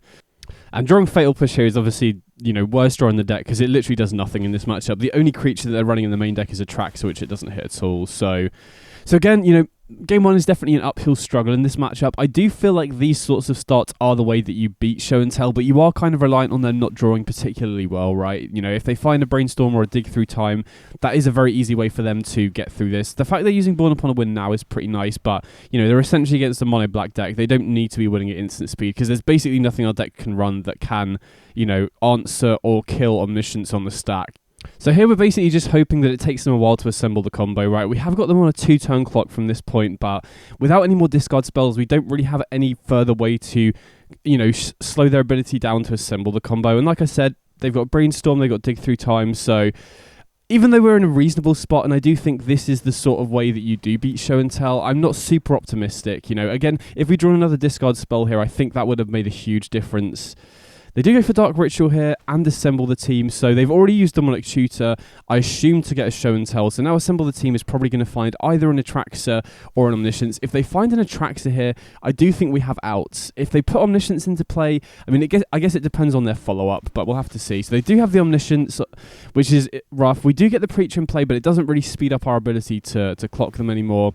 And they do have Mystic Sanctuary, so they get back the Demonic Tutor, and we've just got to hope here that their last unknown card isn't something good.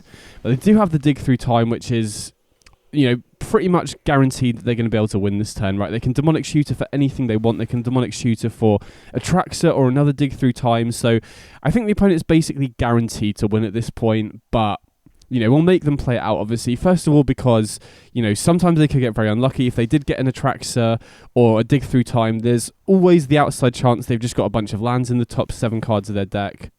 But yeah, realistically, I think we're going to game 2 here, which, kind of expected. I think this matchup, you usually lose game one and then are definitely favoured in the post-sideboard games, which again, you know, it's always a little bit dicey having a matchup like that where you're reliant on winning both the post-sideboard games because, you know, Show and Tell especially is a deck where sometimes they are just going to have all the answers, but from my experience, you definitely are pretty favoured post-sideboard, and in the majority of cases, I have been winning both the post-sideboard games against these regular versions of Show and Tell. You know, later in the tournament, I face a more controlling version of Show and Tell, which, you know, plays out differently. That matchup feels quite different. But against the stock lists like this, you know, I feel like our chances are pretty good in both post-sideboard games.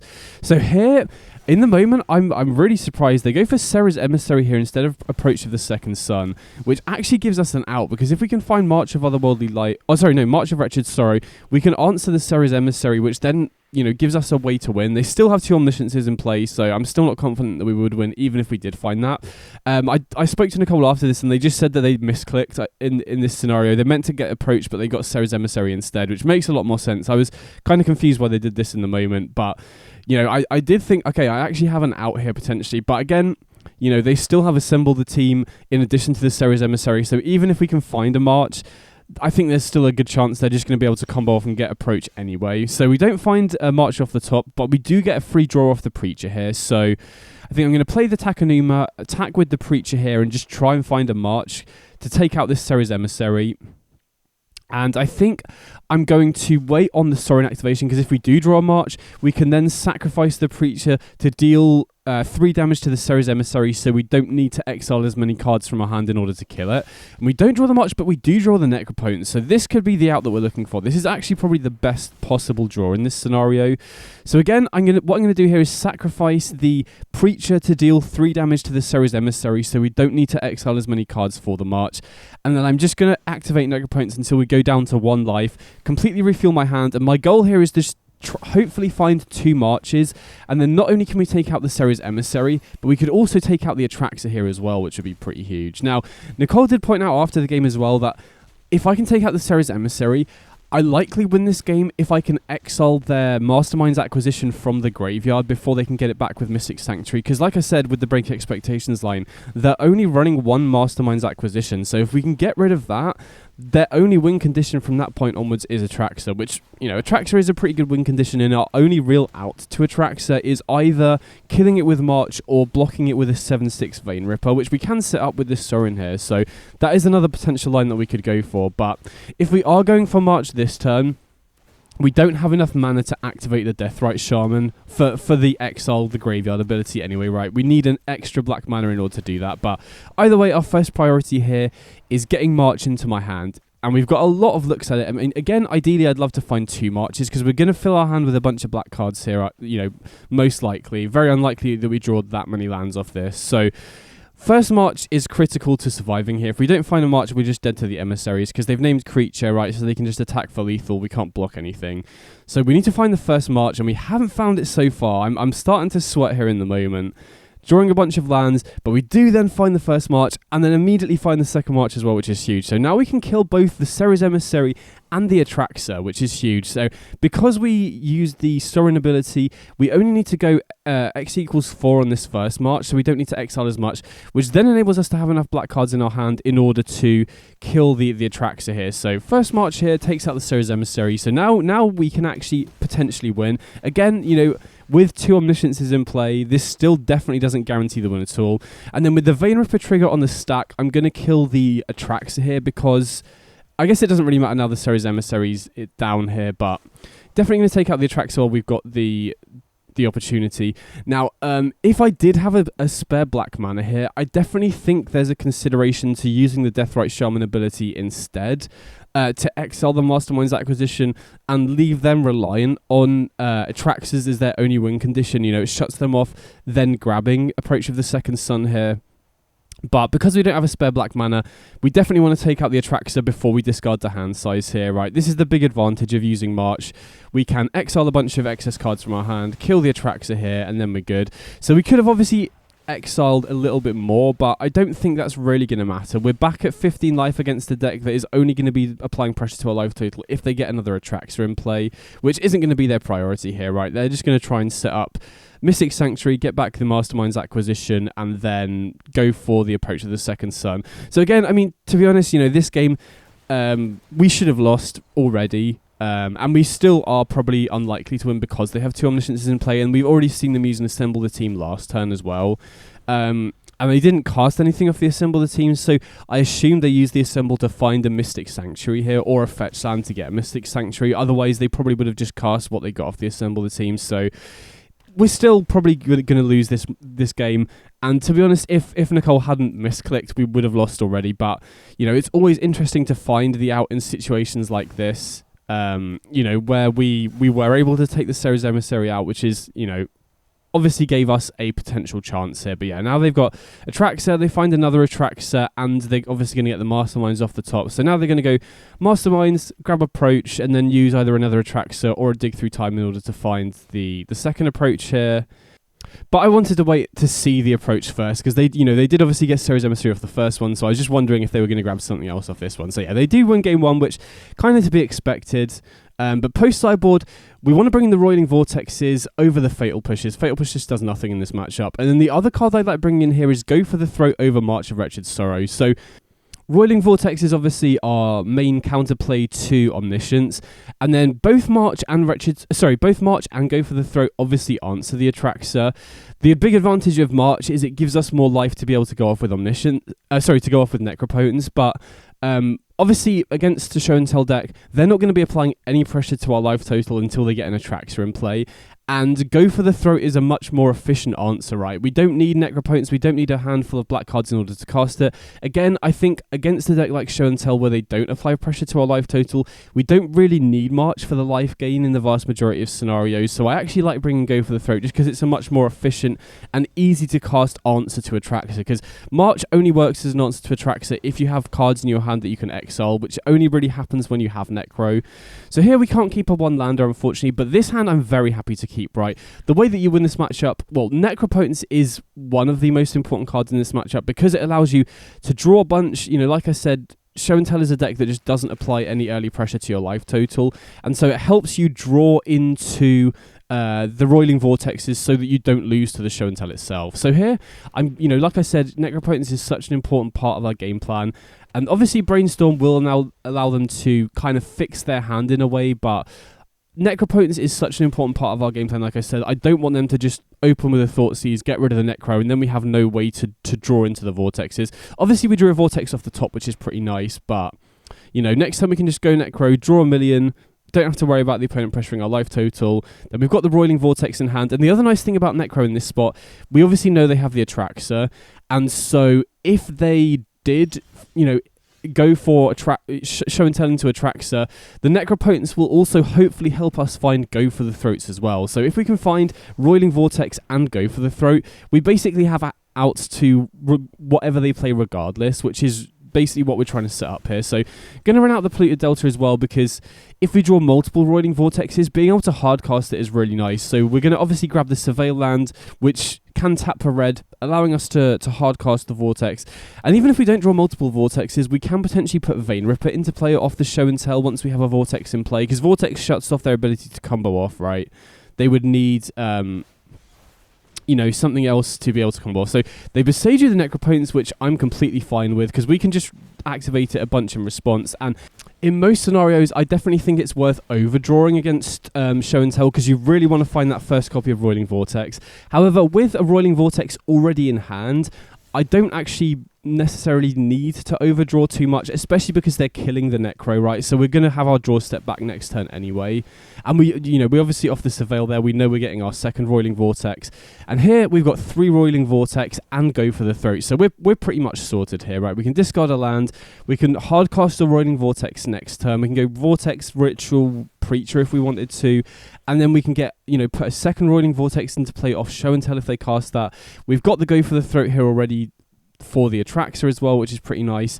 I guess one of the things with Vortex is you do also need to have some amount of clock here, because the Vortex does deal damage to both players, but you're almost always going to have something, whether that's a Hive or a Preacher or a Vein Ripper.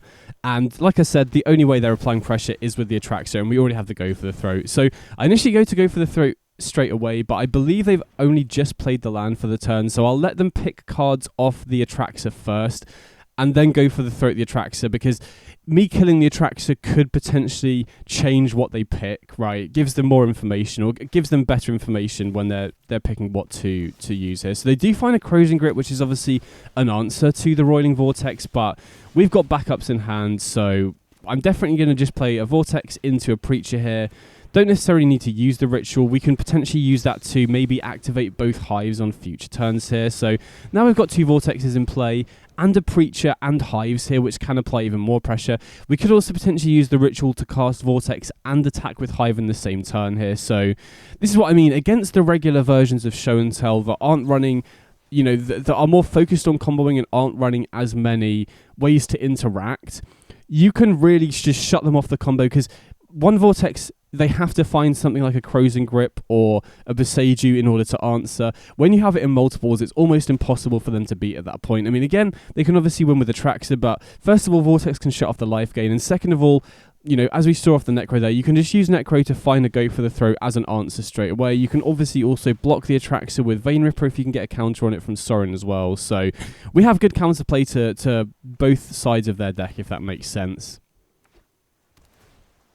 So they do Thoughtseize away the Vortex, and then they use Mystic Sanctuary to get back Show and Tell, and then they obviously got mana here to Corrosion Grip one of the Roiling Vortexes as well. But, you know, I think they would need to have Show and Tell into another Show and Tell target, you know, into a way to kill the Vortex in order to go off. I mean, I guess if they can find another Atraxa, this would be tricky, but Hive having Menace is also incredibly relevant in this matchup for sure. So I'm just trying to calculate if I have enough mana here to Ritual and then attack with both Hives. Unfortunately, I don't, but, you know, having these Hives here, this is an example why I think Hive is just generally much better than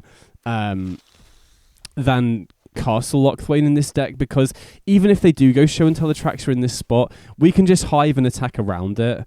And obviously with the Vortex pinging them as well, it's going to really add up. And they do actually have the Atraxa, so drawing this Break Expectations off the top was pretty big. So they just scoop it up, managed to get there. And then going into Game 3, obviously being on the draw is a little bit more difficult. But again, I do feel like this is a favoured matchup. You know, again, Show and Tell could potentially have the answers if they have Boseiju for the first Roiling Vortex and you don't have another one, or they have Show and Tell into Atraxa and you don't have a Go for the Throat, then it's a little bit awkward. But outside of Thoughtseize, they'd basically just have nothing to slow you down, and so oftentimes you can just mulligan to Vortex, you can mulligan to Go for the Throat, you can mulligan to a Necropotence and discard spells like we did last game, and then you can just fairly easily win off the back of that. Now this hand is interesting. We don't have a Necropotence, we don't have a Roiling Vortex or a Go for the Throat, but I'm happy to keep this because turn 1 Dark Ritual into Preacher starts, you know, snowballing card advantage pretty quickly. They basically have no good answers to the Preacher. They could obviously have Fatal Push, but I doubt very much that they'll have boarded that in. Now, whether we go for Inquisition or Dark Ritual into Preacher here is an interesting choice. I think I just like going for Dark Ritual into Preacher because this just starts snowballing advantage, right? It helps us, kind of similar to Necro, but slower. Helps us draw into Vortex, helps us draw into Go for the Throat. And if they just have Veil of Summer here, our turn is completely wasted. Whereas Preacher is a really strong tempo play. Starts pulling us ahead on terms of card advantage. And like I said, I think their only out is Fatal Push. And let's have a look at the sideboard here. Yeah, they've got 2 Fatal Push in the sideboard, none in the main deck. And I don't even know if they'd bought in Fatal Push against us, because the only thing it answers is Preacher and Deathrite Shaman. They do have Thoughtseize, which is a weakness of not going for the Inquisition, but they end up taking the Preacher here, so that's a sure sign to me that they have Veil of Summer up. So I am very glad that I didn't use the discard spell straight away on turn 1 here. So we attack with the Preacher and draw. I'm almost 100% certain this Inquisition is going to get hit with a Veil of Summer, but drawing a Break Expectations, I do want to get the Veil of Summer out of the way here. Now this is obviously a little bit dicey here, because if they happen to have the turn 3 Show and Tell into Omniscience or Show and Tell into Atraxa, we don't have great counterplay here, but you know, they don't always have it, and thankfully in this spot they don't, and they basically need to have another Veil of Summer here for us to not break expectations to get rid of the combo, right? And we're also going to be drawing more cards off the Preacher here, so they ship it back, and we draw a Necro, which is a great draw here. So now we're going to lead on attacking with the Preacher first here just to see what we draw.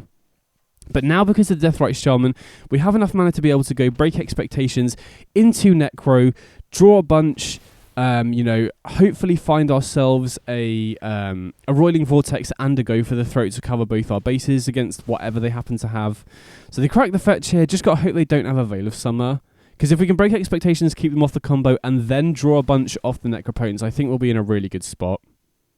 So they crack for a Surveil land, and they do have another Veil of Summer, which is a little bit annoying, but this Necro is huge here. We can crack for a Swamp, put Necro into play, and this is a spot where I am very happy to overdraw. Finding the first Vortex in spots like this is so important, and this is the reason why I'm running the full 4 copies, because in spots like this, you just want to statistically maximize your chances of finding that first Vortex, and also because of that, I think you're fairly likely to also find your first copy of Go for the Throat as well, which then covers your bases against the Atraxa as well. And the other nice thing about Go for the Throat with Necropotence, if they have an Atraxa in play and you don't find one, is that you can just draw down to 1 and then just fire off a Go for the Throat during your end step. Now obviously that's a little bit risky into a potential Veil of Summer if they have mana open, but it is what it is. So here I'm going down as low as 4. You don't want to go down to 1 because Vortex will just kill you, but I think in this spot, even if we do put a Vortex into play this turn, we then have 4 turns to kill the opponent, or I guess 3 because it pings us during the upkeep, but they're already down at 10, so I feel pretty confident. We find the Vortex, and we find the Go for the Throat, so those are the first 2 cards that I'm going to be keeping here, I imagine. I also keep, probably want to keep a Sorin and a discard spell here. I go for a Dark Ritual as well, which also makes sense because it unlocks our mana, and a land. So I like the cards that I'm keeping here quite a lot, and Deathrite Shaman as well. So yeah, this makes sense. We want a land drop to unlock more mana. We want a Dark Ritual to be able to unlock our hand, be able to cast discard spell into Sorin, into Deathrite Shaman. Sorin is also really nice in this spot because it can give the Preacher +1/+1 on lifelink, or use the Lightning Helix mode as well, which not only gives us good reach, but also enables us to gain a bit of life back so that we don't just die to our own Roiling Vortex here. So they do have the Atraxa, so very happy that we have the Go for the Throat here. I am starting to get a little bit worried here that Go for the Throat could be hit by a Veil of Summer though. If they go land Veil of Summer, then we don't actually have a very clean answer to the Atraxa here, which could be a potential issue, but I don't believe they pick Veil of Summer, even if it's in the top cards here. I know it's Thoughtseize that I was worried about here, right? If they go black land into Thoughtseize here, they can take away the Go for the Throat, which does leave us kind of soft to the Atraxa. Again, we can potentially gain life off the Sorin, and then, go Ritual Sorin, gain life back, and then use Necropotence to try and draw into a Go for the Throat as an answer, but instead they get the Mystic Sanctuary, which I think does make sense. And I don't believe they've got, okay, they do have Spell Pierce in the sideboard, so they could potentially have a Spell Pierce in hand. That's something that I need to be aware of in this spot. But not having to worry about Veil of Summer is so nice here. So I think, the priority here is just get the Atraxa off the board and just start applying pressure to the opponent's life total here. Because I do feel like we're in a good spot. If we can take the Atraxa out, we got the Vortex in play, so they need to find an answer. They can't combo off. They have the Show and Tell Omniscience there, but they obviously can't combo off without a piece of Artifact or Enchantment removal. So here, I can't remember what order I did things, but okay, lead on the Break Expectations. I don't mind that. Obviously the Break Expectations can't hit Spell Pierce, which is an issue. So I think I should absolutely lead on Go for the Throat after this. But they channel the Lorien Revealed here, which is absolutely huge, because now they're tapped out. We don't need to worry about Spell Pierce anymore.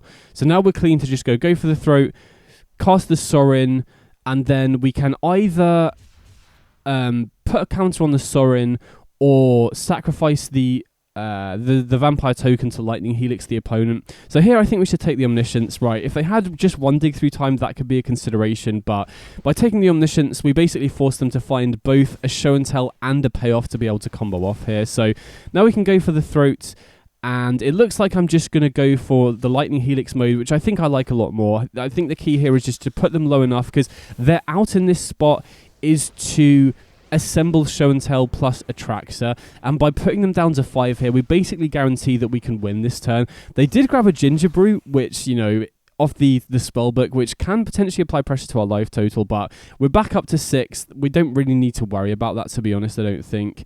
I'm just debating here whether I want to draw off the Necropotence or not. Honestly, I think we're basically guaranteed to win here, and I don't want to just die. I mean, again, I think we're probably safe to go down to like 3 if we really wanted to, but because, the best they can do is Ginger Brew, make it unblockable, attack us for 1, and then we take 1 off the Vortex. But even if they can assemble Show and Tell plus Atraxa here, I think we're basically guaranteed to win because we have both Hive plus the Vortex, which kills them. We have Sorin's ability to Helix plus the Vortex, which kills them. We have the Deathrite Shaman dealing 2 damage here. So this is a very weird spot. So basically what happens here is Nicole goes to Dig Through Time, but there's some issue. I don't know if it's specifically to do with direct challenges, which is how this tournament was run, but there's an issue where Dig Through Time crashes the game for some reason. So as you can see, they cast Dig Through Time, and I'm looking at the mana that's spent there, and the mana hasn't disappeared. So already I'm thinking, this is weird. This might be a bug. So basically what happens here, I'm not going to make you sit through all of it, but basically, both our clients crash. I don't know if mine crashes first or not, but I'm going to edit it out because basically what I have to do here is, get up Task Manager, force quit Arena, and then reboot it up and get back into the game. Unfortunately, what happens from Nicole's side is I get back into the game and they time out. So what I'm doing here is just restarting the client. And from their side of the board, nothing changes. Theirs is also frozen with Dig Through Time on the stack. So this is obviously a weird bug in Arena. So what happens is I get back in the game, then Nicole times out because they don't realize that the client's crashed or whatever, and then I'm able to win. So it sucks that the game ended like that, but I don't feel too guilty because I'm basically guaranteed to win here, right? They're only out in this spot, I believe, or the closest thing to an out from this spot, I believe, is them finding both Show and Tell and Atraxa off the Dig Through Time. But even if they do that, like I said, we can win with Hive because it has Menace into the Roiling Vortex ping, or Lightning Helix ability off the Sorin into the Vortex ping, which would also enable us to deal an extra 2 off the Deathrite Shaman as well. So while it sucks to win via the client crashing, we were basically guaranteed to win in this spot anyway, so I don't think it really ended up mattering. So I'm just going to edit to the end of the game now. So now I'm back in. Unfortunately, Nicole's timed that because of the client crash, but ended up getting there this game, which is huge. Starting off 3-0 is obviously, best start possible, so really happy about that. Also really happy to win both the post-Sideboard games, which was kind of what I was relying on, against a really strong player like Nicole as well. So end up taking it down and starting off at 3-0, which is obviously sick.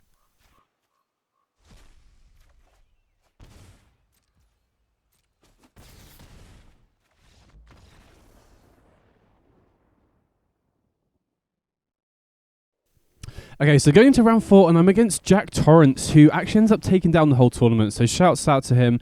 And he's playing a very similar deck to Nicole. He's basically on, I think the main deck looks almost exactly the same, but then the sideboard is very slightly different. So again, against Sultai Show and Tell, which, like I said, game 1 is going to be difficult, right? We need to basically have discard spells into a fast Vein Ripper. And so this hand is fine, right? We've got Break Expectations, and then we can Demonic Tutor for either Sorin or Necro, depending on what they have. So they've got a hand of double Show and Tell Omniscience. We definitely need to take the Omniscience here, because obviously taking the Show and Tell just does nothing, still enables them to combo off on turn 3. So that's kind of a no-brainer off the Break Expectations there.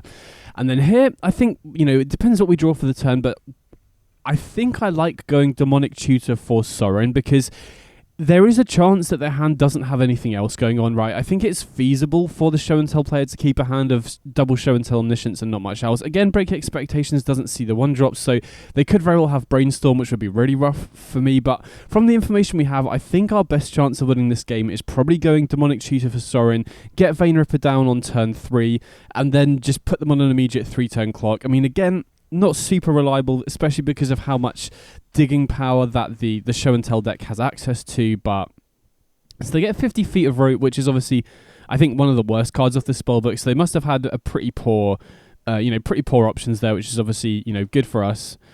So they play a land and ship it back, so we're definitely just going to jam the Demonic Tutor here. And again, I can't remember what I went for. I think in this spot I would probably just go for the Sorin, but I could also see an argument maybe going for Necro.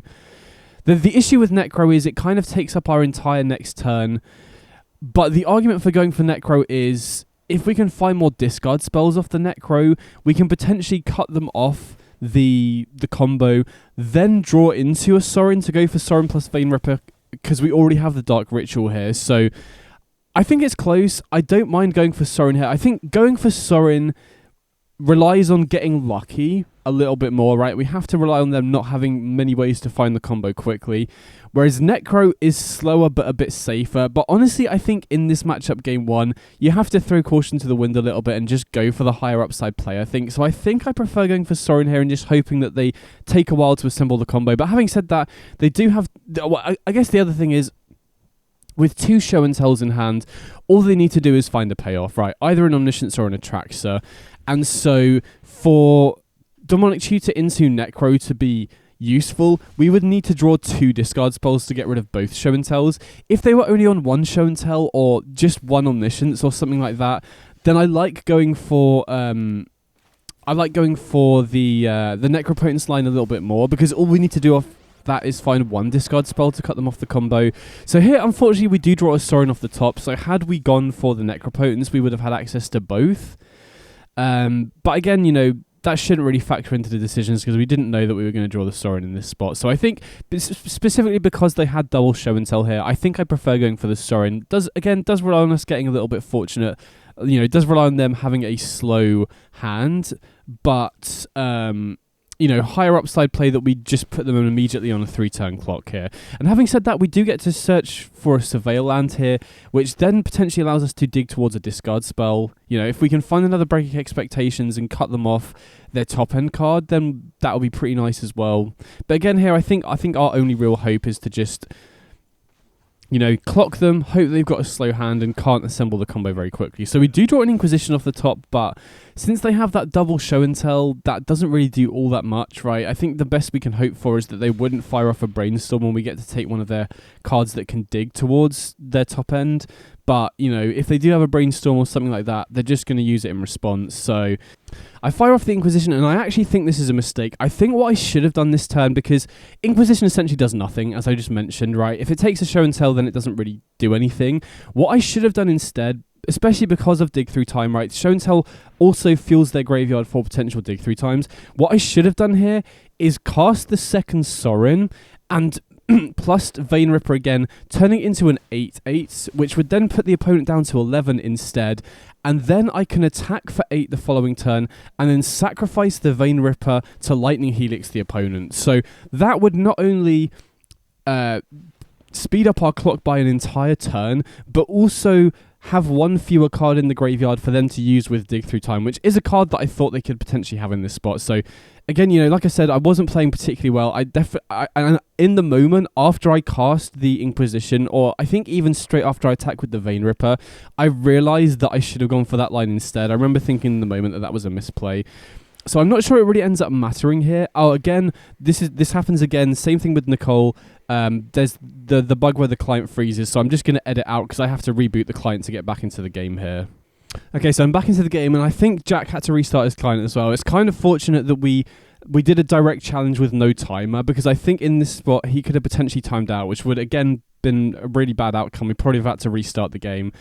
So I believe they do get back in. They resolve the dig through time, and you know, they've got a very good chance of finding either an Atraxa or an Omniscience here, both of which would really, you know, put us on the back foot. I mean, Omniscience would likely win them the game on the spot because we know they've already got another dig through time. Atraxa might not win them the game immediately, but again, it shuts off our ability to win, right? You know, we're not going to be able to clock them with the Vein Ripper, so they do have Omniscience, and then, you know, off dig through time, it's so unlikely that they're going to brick, especially because they can use this Polluted Delta to get Mystic Sanctuary as well to get the dig through time back if they have another way to dig. So I don't think it really ended up mattering, but I think it is worth noting last turn that, you know, it's not an immediately obvious play to go cast the second Sorin plus it, then attack for 8 and then sacrifice it to go for the Lightning Helix effect. But that is definitely the line I should have gone for. And I think had I not been so tired and had I played a little bit slower and just thought about it a little bit more, I probably would have picked up on that. So they do find the Master One's Acquisition. Approach, even if they don't find the second one immediately, really slows down the clock, but they have the dig through time. So going to game 2, but again, kind of unsurprising. You know, on average, you are going to be losing the game 1 against Show and Tell. So here, I actually make a mistake in sideboarding. So obviously, I bring in the Roiling Vortex over the Fatal Pushes, but because I was tired and because I've been, you know, just been trying to, worrying about restarting the client and stuff like that because of the dig through time crashes, I forget to replace the March of Retrostory with Go for the Throat, which, isn't the worst thing in the world because March can still answer a track set and obviously does gain life back, but I do actually think it ends up mattering in this game too here. So unfortunately I do make a mistake in sideboarding. I absolutely should have cut the Marches there for the Go for the Throats, but it is what it is. So here what I'm going to do is just edit out sideboarding and get straight into the second game.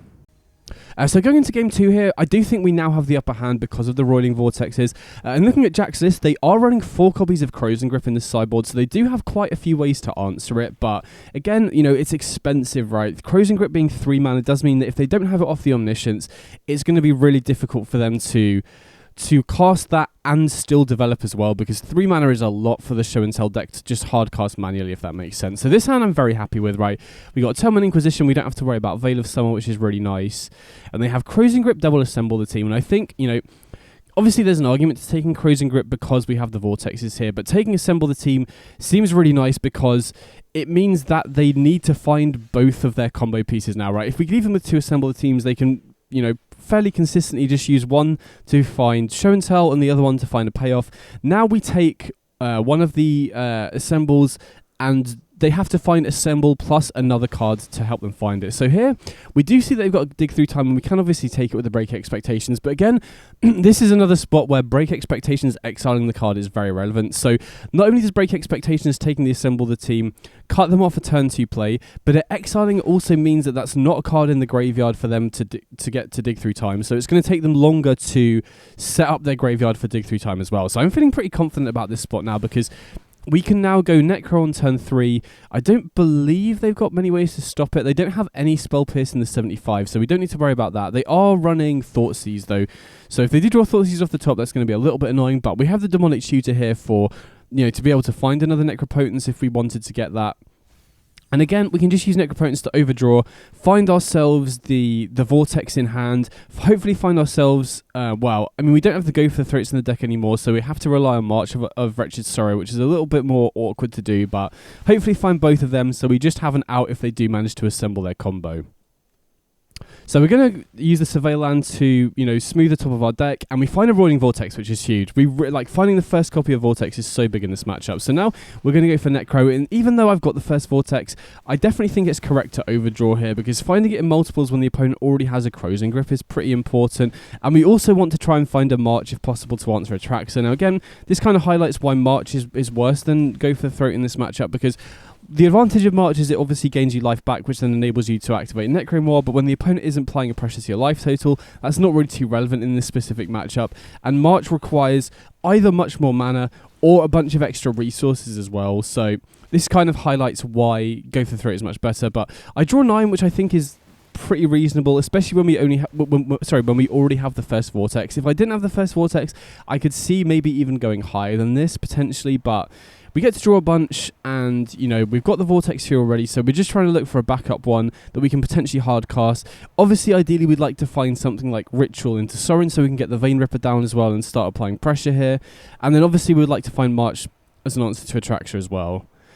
So, opponent cracks a fetch and gets his the Hedge Maze to, Surveil, smooth their draws as well.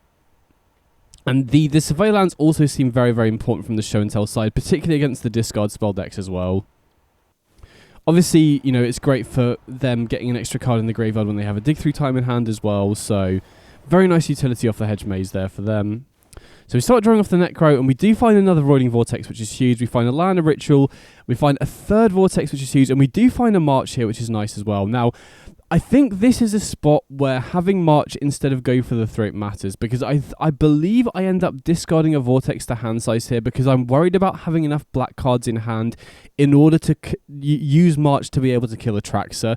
If this March was a Go for the Throat, I think I keep all of the Roiling Vortexes here, and I do actually think that ends up making a difference as the game goes on. So obviously a little bit annoying, but that it's completely on me for just sideboarding badly, right? So trying to figure out what to discard here. Dark Ritual is potentially useful because we can go Ritual into Vein Ripper if we wanted to. Or I could potentially keep, double Ritual, Vein Ripper, and Vortex. Okay, so it looks like I keep these. So maybe it wouldn't have made a difference if I had Go for the Throat instead of March, thinking about it, because it looks like what I'm setting up here is to go Ritual, Vein Ripper, and Hardcast Roiling Vortex while still holding on to March as a potential answer to the Atraxa. Because I guess, you know, with Necro, we can overdraw to use March anyway. So, okay, I didn't remember this game that well. So actually thinking about it, I don't think the Go for the Throat would have made a difference here if this is the line I go for. So yeah, it does look like what I'm going for here is Ritual, Vein Ripper, Hardcast the Roiling Vortex, and then, you know, we've still got March available. If they do cast a track, so we can just activate Necro a bunch and then, you know, set stop during the end step and then just kill the Atraxa with the black cards that I draw off the Necro. Okay, so that's good to know. I don't think the sideboarding did actually matter in this game. I misremembered how this game went. So here we cast the Roiling Vortex. And I do feel pretty good about this spot, right? Because they do obviously have the Crows Grip for the Vortex, but we have the backup one in hand here. And then we can obviously also draw with the Necropotence as well to hopefully get some black cards in their hand so that if they do go Show and Tell into a track, so we have the March here as an answer, which is pretty sweet. So we do draw a bunch with the Necro. Obviously, we do need to be careful of our own life total, because if they don't kill the Crows Grip and they Show and Tell me put a second Roiling Vortex in play, we don't want to be dead to our own Vortex triggers here, obviously. I mean, we can potentially March our own Vein Ripper, you know, for X equals 4, just to gain a bit of life back if that does happen, but that's obviously not an ideal line, really. So I think in the moment I'm expecting them to crack a fetch here and use Crows Grip to take out the Vortex. Just because, you know, Vortex is a must-answer threat for them to be able to go off with Omniscience, but instead they go for Brainstorm here, which does make sense if they're trying to find Atraxa, right? Atraxa doesn't really care that much about Vortex, and if they don't have the combo assembled, they do have a pretty nice sequence here where they can Brainstorm away the 2 worst cards, crack a fetch, and then dig through time the same turn as well, which is really good at assembling their combo pieces. So I definitely think this line makes a lot of sense from their point of view, and to be honest, I would be quite happy for them to prioritise getting Atraxa in play here because we have the Marches available. Again, it's a little bit awkward to have to use a bunch of resources instead of the Go for the Throat, but again, I don't think it should really end up mattering too much because, you know, we're drawing cards off the Necropotence in order to fuel the March, and then the March gains us life back to be able to draw more cards off the Necro. So I think on balance, we're not really losing too much by having March here in this spot instead of Go for the Throat. So I believe here again my client crashes because of the dig through time bug, and so I have to restart the client. So I'm just going to edit out that until I'm back in the game again. Okay, so I'm back in the game here, back at the opponent's upkeep. They've already used their dig through time. Vortex pings them for 1, so I still feel pretty good about this spot, right? We've got backup Vortex, we've got 1 in play, which we know they've got the Crows Grip for. I presume they would have kept the Crows Grip in hand. Obviously, we can't see their exact hand because they use Brainstorm, but, you know, I have to imagine that they would still keep the Crows Grip here. But in the moment, I feel pretty safe, right? We've got the backup Roiling Vortex, so they would need to have 2 answers for it. And we've obviously got the Marches here ready for the Atraxa as well. Now, they don't have Spell Pierce, but they do have Veil of Summer, which is something that I definitely need to be wary of because, you know, if they do go Show and Tell into Atraxa, I think I need to be able to do double March if they held up green mana, which would... So I think, you know, it would be pretty dicey for me if they go land into Show and Tell, into Atraxa, and then, you know, had a green mana spare, because then we would need to be able to March twice to take out the Atraxa, which would be a lot more difficult. So again, that is a situation where having the Go for the Throat would be better than the March here, because if these were just two Go for the Throats, we wouldn't need a bunch of excess cards in order to use them, if that makes sense. So here we get to attack for 6, puts them down to 10, which is huge, especially because the Vortex is still in play as well.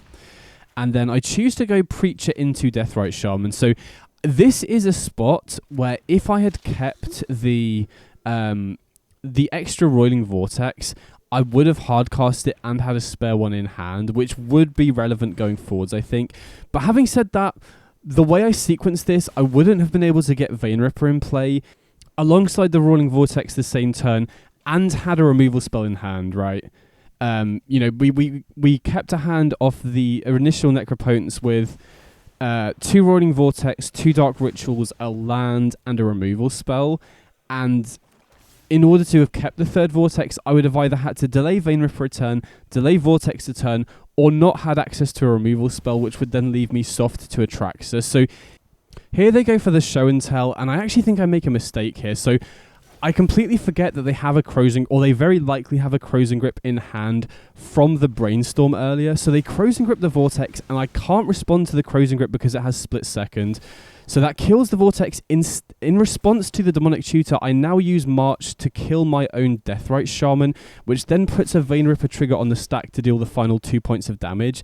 But I should have used the March in response to the Show and Tell to kill my own Shaman, put the opponent down to 5, and then they can't use the Crows and Grip. Now, the counterpoint to going to that line is that if I use the March, I'm then soft to them putting a Traxit into play instead of the Omniscience. But with Necropotence in play, I think I'm fairly likely to, and 5 lands as well, I'm fairly likely to be able to use this final March in hand to kill an Atraxit anyway. But I guess the counterpoint to that is that if they have Veil of Summer, they can then fizzle the March and I no longer have another removal spell. But we knew about the Crows and Grip, right? That's just something that I completely forgot in the moment. So with the knowledge that they likely have Crows and Grip, I definitely think with the information we had at the time, it would have been correct for me to March my own Shaman in response to the Show and Tell. And that gives us the highest upside of winning because we know it's very, very likely that they still had that Crows and Grip from earlier. So I definitely make a mistake and end up losing this game because of that. But it was a really interesting game and massively well played by Jack this game for sure. So moving into round 4 at 3-1, which isn't bad at all, but it's just kind of annoying that I feel like I could have won that match if I'd focused a little bit more and remembered that they had that Crows and Grip. Okay, so going into round 5 here, and I'm against a control deck that's running Uro with Stifle, Deathrite Shaman, One Ring, Swords to Plowshares, Counterspell, Archmage's Charm, No More Lies, stuff like that. And while typically I'm pretty happy to face these sorts of, value mid-range control style decks, this specific list has a lot of stuff to tech against me. Stifle is especially good against Sorin, right? Getting Sorin down and then using the minus and having that stifled is really rough. And they have multiple ways to take out the Vein Ripper. They've got Supreme Verdicts, which can take it out without having to pay the ward cost. They've also got 4 Swords to Plowshares, which obviously, and 4 Fragment Reality, which obviously they need a creature in play, but they can do tricks where they, cast an Uro, and then before they sacrifice it, they can cast a spell to sack the Uro there as well. So there's a lot of stuff that they have that enables them to go over the top of me in the long game. So I'm very, very happy to have a turn 1 Necro in this game, obviously. That gives me a big advantage, especially because, like I said, Stifle is especially good against Sorin, so having the Necropotence side of the deck is very nice here. The other thing I'm slightly worried about here as well is that we don't have that much stuff in the sideboard specifically for this deck. Normally these kind of Uro control decks, bringing in a couple of Grafdigger's Cage would be pretty nice, but because they're running Stifle, they can potentially get Uro into play without ever needing to escape it from the graveyard because of Stifle, if that makes sense. So I'm pretty happy with the start here though, right? We've got Necro down. We have drawn quite a few lands, which is why I end up overdrawing on the Necro here, right? I want to keep finding gas and get some of these lands in the graveyard if I possibly can. But we end up drawing a lot more lands here as well. We're not drawing particularly well off the Necropotence, which is not a good start here. And the other awkward thing is, with very few creatures, the March is also going to be slightly awkward because, they don't have many creatures outside the Uro, which has 6 toughness. Obviously, we've seen the Deathrite Shaman there as well. And they are running a couple copies of Teferi Time Raveler as well, which is a target for March. But I think it's going to be very difficult to leverage this March efficiently in this matchup, if that makes sense. So here, I think it's pretty clear that we're just going to cast the Preacher, activate the Necropotence a couple more times, and just hope to not hit any more lands, because we've drawn a lot of lands so far. We really need to try and find some more gas here if possible. So I end up drawing 3 again. Drawing 4. Okay, interesting. I don't mind overdrawing here while we have a bunch of lands in hand. We really need to try and find gas as early as possible, which I think is particularly important while the opponent's on a counterspell deck. We really want to try and get underneath their counterspells if possible. So we do find a Demonic Tutor and a Sorin here, which potentially allows us to get Vein Ripper online. But looking back at this now, one thing I've noticed from how Arena's playing is that it's pretty obvious in this moment, looking back, that they have a Stifle in hand because it gave them priority, not when I was doing anything else, but when I was activating the Necropotence, it gave them priority, which should have been a tell that they have a Stifle in hand. I don't think in the moment I noticed that, but I think I should have been paying more attention. Had I noticed that, that potentially changes how I play the next turn, because presumably I'm going to be going Dark Ritual, Demonic Tutor for a Vein Ripper, and then get a Sorin in play. And if I'd known they're on Stifle, if I'd noticed that they likely have a Stifle in hand here, I think it's probably correct to just plus the Sorin if it resolves. So we're going to Demonic Tutor here, get a Vein Ripper, and then we can Dark Ritual into Sorin, get a Hive into play. Hive also seems pretty nice in this matchup as well. because we can use it to exile Uro potentially. I just snap off the -3, which, again, if I'd noticed that they had Stifle or they had priority for Stifle, I think it makes sense to plus there, because obviously, we don't get to put the Vein Ripper in play, but it basically forces them to continuously hold open Stifle for, until I choose to activate the Sorin, which just slows down their ability to develop. I guess if they're holding open mana for counter spells, that doesn't really help too much, but we draw off the Necro, and we're just drawing so many lands this game, which is a bit unfortunate. Then they get the One Ring in place, so now they have their card advantage engine, which, gets punished by pressure, and we just don't have any pressure because we ended up minusing the Sorin. This is a specific spot where, had I plus the Sorin and they choose to just tap out for the One Ring, we can then just minus the Sorin for Vein Ripper. So I definitely think that was a big misplay on my part. I should have been paying more attention and noticed that they had priority for Stifle, or at least thought about it a little bit more, even without Arena giving it away. Even if Arena didn't leak information like that, I should have thought, okay, they potentially have a Stifle here, and it's kind of a blowout if they do, so I'm just going to plus and force them to continuously hold open mana, especially when they're going into a turn where they have 4 mana, because if they do choose to tap out for the ring, we then get a Vein Ripper in play, and then it's kind of tricky for them, right, because they need to either have a Supreme Verdict, or potentially have that line where I spoke about earlier, where they go Uro into Swords to Plowshares and sacrifice it before they sack it to its own ability. So I think I've already kind of punted in this game a fair amount. Now the opponent's starting to pull ahead on card advantage, and their average card quality is going to be better than ours because we're a pretty high synergy deck. So I think choosing to minus that Sorin has put us pretty far behind in this game so far. Still not unwinnable for sure, but we don't really have a good answer to the One Ring, and they have multiple ways that they can mitigate the downside of it as well. They obviously have Uro for life gain, they have Fragment Reality so they can fragment their own One Ring to cheat an Uro into play. They can also bounce their own ring with their own ring with Teferi and replay it, or they can just cast a second one. Now, having said that, I think they're only on a couple of One Rings, so they choose to use a Stifle on the Takanuma, which I'm actually pretty happy about, because that then means that we don't have to worry about our fetch lands getting stifled. But at this point, the opponent's had a lot of draws and they haven't used any counter spells yet, so I assume they probably have a counter spell here, which they do. So Vein Ripper now gets countered, and now we're in a tough spot where we don't have great ways to gain life. Obviously we have the March here, which we could potentially use to target our own Sorin, but we're getting to the point where we could just get potentially locked under our own Necro if we're not careful. Obviously, we get to draw quite a few here, and we do have multiple ways to gain life off stuff like the Vein Ripper, but, I think this game has kind of come down to a combination of not drawing particularly well off the Necro, but also I just feel like that turn where we just jammed the Sorin and minused it into the Stifle was a really big issue, because if we don't do that, we'd either have a Vein Ripper in play, a few turns ago, which would be huge, or they would have not tapped out for the ring, which would have also delayed their ability to snowball the advantage. So I think that was definitely the big turning point in this game for me. Now we're definitely on the back foot here, right? We basically need them to whiff off their ring for us to have a chance. They can Leyline Binding the Sorin, which stops us using the -3. I mean, having said that, we're probably just going to be casting this other Sorin in hand anyway. Although, having said that, we could, minus the Sorin, put the Vein Ripper in play, then play the second Sorin and +1 the Vein Ripper. But yeah, I think that was the key turning point in this game for me, just not choosing to plus the Sorin, which then enabled the opponent to freely stifle and then just go for the One Ring.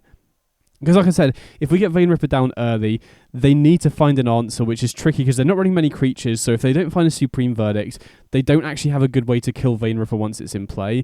And if they choose to wait a turn to play the ring, that's also huge because it just, delays their card advantage snowballing by a whole turn as well. So here they have the Archmage's Charm for the Vein Ripper.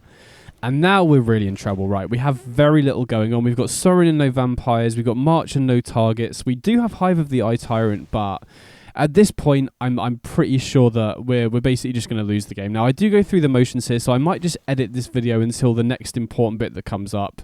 But I do definitely want to make the opponent play it out because, especially against control decks, the clock is a real win condition, especially in tournament situations like this. And they are a deck that is going to be quite slow to close the game out. They rely on casting and then escaping Uro, and we might be able to tag Uro in the graveyard with the Hive of the Eye Tyrant, for example. So I won't make you just sit through it. I'll just edit until the next notable part of the game.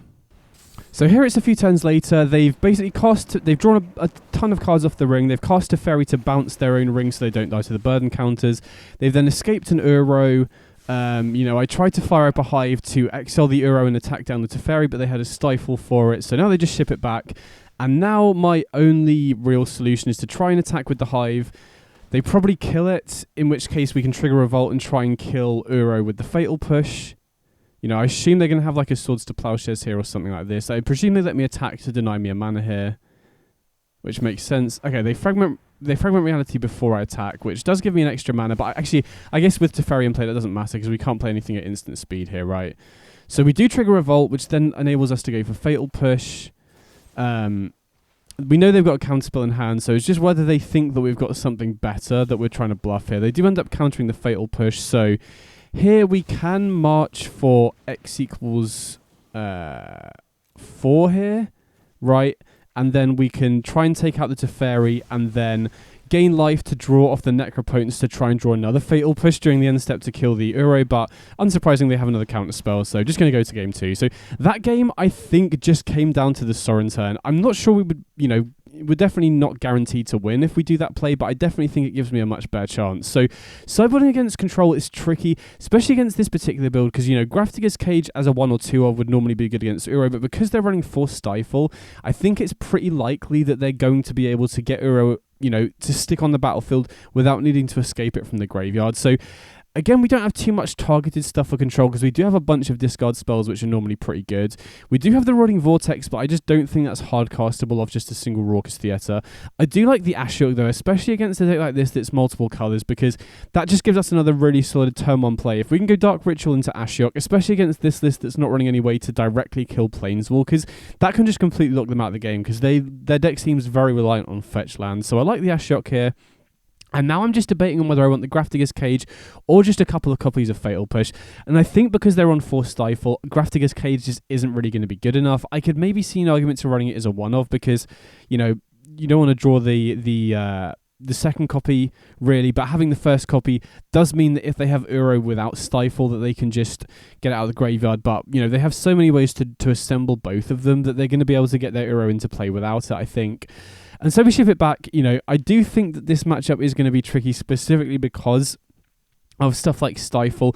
Typically, I have found regular control to be quite a good matchup because, especially if you're on the play, if you have a Dark Ritual into Necro or Dark Ritual into Sorin into Vein Ripper, they have very, very few ways to beat that. And additionally, you have a bunch of discard spells as well, which often help you clear the way to just hard cast your powerful cards on turn 3 as well. But this is kind of a control deck that goes bigger, that has Stifle to shut off Sorin, that has ways to sweep the board, which isn't super common in Timeless right now. Not many control decks are running stuff like Supreme Verdict, which gives them a way to answer Vein Ripper without needing to sacrifice a creature. So this hand I'm pretty happy to keep. Right, we've got a discard spell, we've got Deathrite Shaman, we've also got both Necropotence and Ashiok, which is pretty huge as well. So I can definitely see an argument for leading on the Deathrite Shaman because it enables us to either ramp if they crack a fetch or start getting in for 2 damage every single turn. But looking at the opponent's deck list, they have both Veil of Summer and Spell Pierce as well. So I think getting Inquisition, off before they have an opportunity to use either of those is important. And they end up having both of them. So I'm definitely going to take the Spell Pierce here.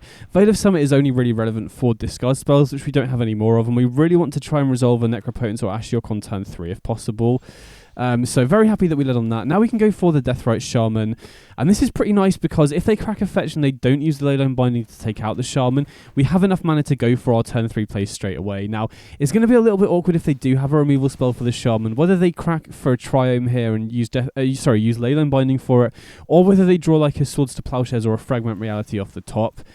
Because the awkward thing here is, if they take out the Deathrite Shaman and we miss our 3rd land drop, we're literally just doing nothing. I mean, obviously, if we draw something that we can cast, that's great, but, we are in a pretty precarious spot here where if they kill the Shaman, we could get stuck without our 3rd land and be able to cast anything in our hand, which would be an absolute disaster against a control deck, because you really need to apply pressure early on. You can't really afford to give the control deck much time. And unfortunately, they did find Swords to Plowshares off the top, which kind of sucks, because now we're reliant on finding the 3rd land. If we can find the 3rd land, we're in a really good spot. But not only do we not find the 3rd land, we also draw another 3-drop, which is really rough. So now we have to pass back missing our 3rd land. Now they can potentially have mana for counter spells open again, and they have their next 2 lands guaranteed, plus a Surveil land as well that's going to help smooth their draws slightly. And they fetch another Surveil land as well, so definitely unfortunate not finding the third land. I think our game plan here is to just hope to find the third land before the opponent top decks a counter spell here, really. Although having said that, once we do find the third land, we do have a lot of potential options, and the opponent does kind of need answers immediately. But unfortunately, we draw a March, which again is uncastable, so just got to ship it back again, which gives the opponent even more time here. And then they draw 2 with the Archmage's Charm, which does get rid of counterspell, but you know they're very likely to be able to draw into something proactive like an Uro or a One Ring, for example, which at this point, when we don't have anything castable in our hand, would be an absolute disaster. So, you know, very rough start from us. Missing the third land is tricky, and I definitely think it's correct to keep this hand, right? We have the Deathrite Shaman, we have 2 lands, we're not unlikely to draw the third land, and then, yeah, unfortunately missed the third land again here, which kind of sucks, but we're definitely still going to play it out, right? The opponent doesn't have anything, you know, proactive, and we have multiple good plays to do here, right? You know, we're forcing them to a point where if we do end up drawing the third land, they need counterspell, counterspell, counterspell to really stop what we're trying to do here. Unfortunately, we missed the third land drop again, which means we have to start discarding to hand size, but thankfully, you know, we don't have to discard our powerful threats here, really. We can start discarding stuff like the March. Oh wow, I ended up discarding the Story, and I'm not sure I like that. I guess the idea here was we don't have a way to trigger a Revolt for Fatal Push, so if they manage to get an Uro into play, we could be in trouble, but I think I like getting rid of the March there. You just want to keep a high density of threats, force them to have counter spells every single turn. So here I end up leading on the Sorin, which again, you know, with a Preacher in hand, I would really like to have a backup Sorin because we're potentially forced to just go for, you know, jam threats every single turn. And if we can resolve a Sorin into Preacher, that's a lot more useful than having the March in hand, if that makes sense. So we are in a tough spot, but, you know, the game definitely isn't over, right? This is the kind of, the weakness of their sort of deck is that they don't close the game out particularly fast, and they are reliant on counterspells against a lot of our threats like Necropotence and like Ashiok Dream Render. So even though we are really far behind at this point, the game definitely isn't over yet. So they Mystic Sanctuary back the Archmage's Charm, so we know they have a counterspell. Now they also have a Deathrite Shaman, so we'd love to draw another land so that we can push and cast a threat in the same turn. So here, I think I don't mind jamming the Ashiok. Obviously, they do have Spell Pierce, which could, you know, really punish us in this spot, but we know they've got the Archmage's Charm. I would rather them use it on the Ashiok here.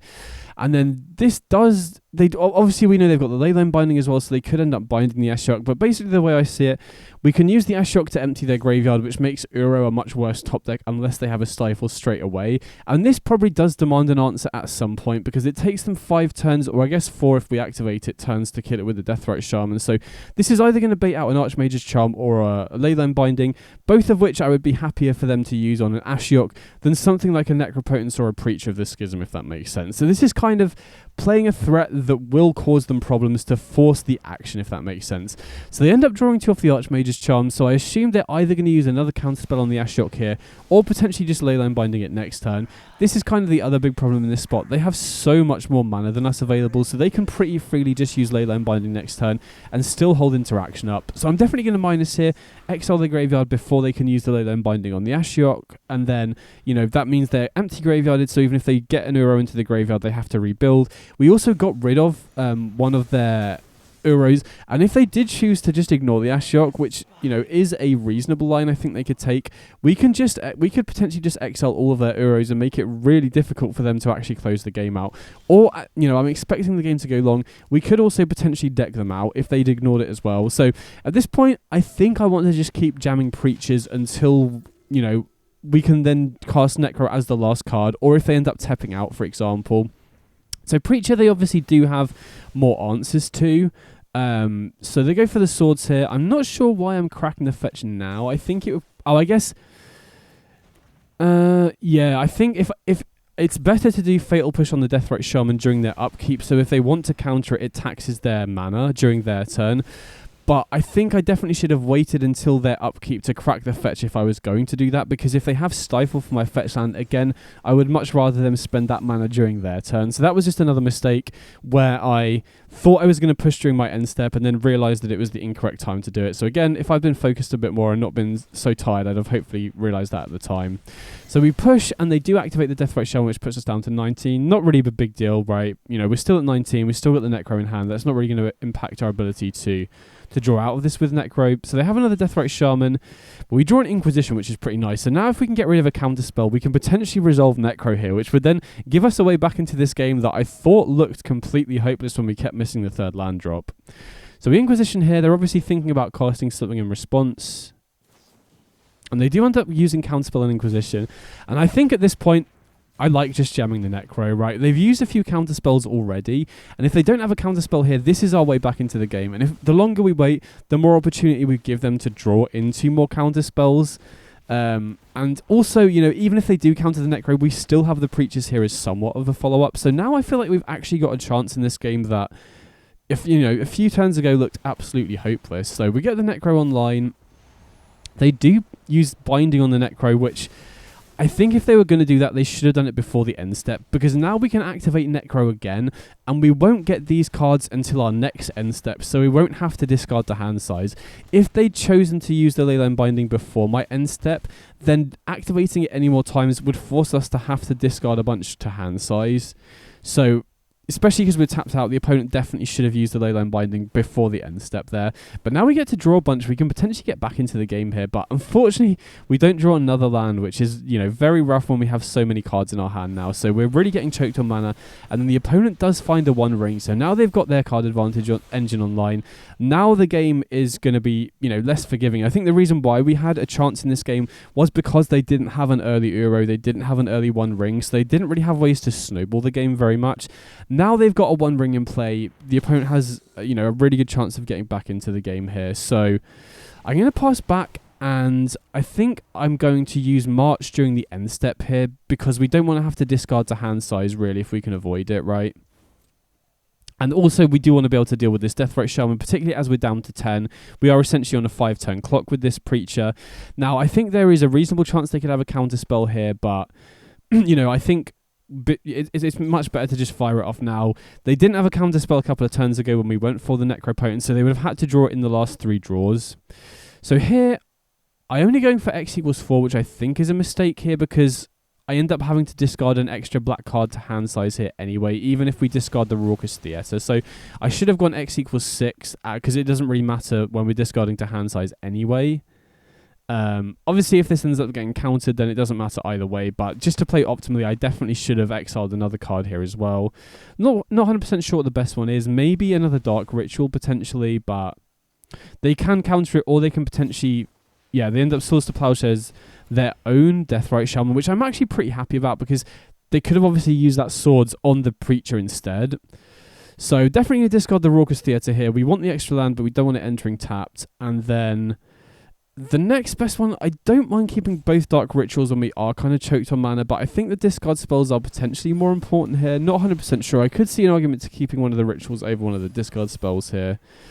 Yeah, especially because we have Vein Ripper and Double Preacher, which we want to get online pretty early if possible. Definitely want to keep the Break Expectations to take the Supreme Verdict, though, because with so many creatures, we definitely don't want to, you know, leave the opponent with a Supreme Verdict, which I believe they're only running as a 2 of, right? Let me just double check.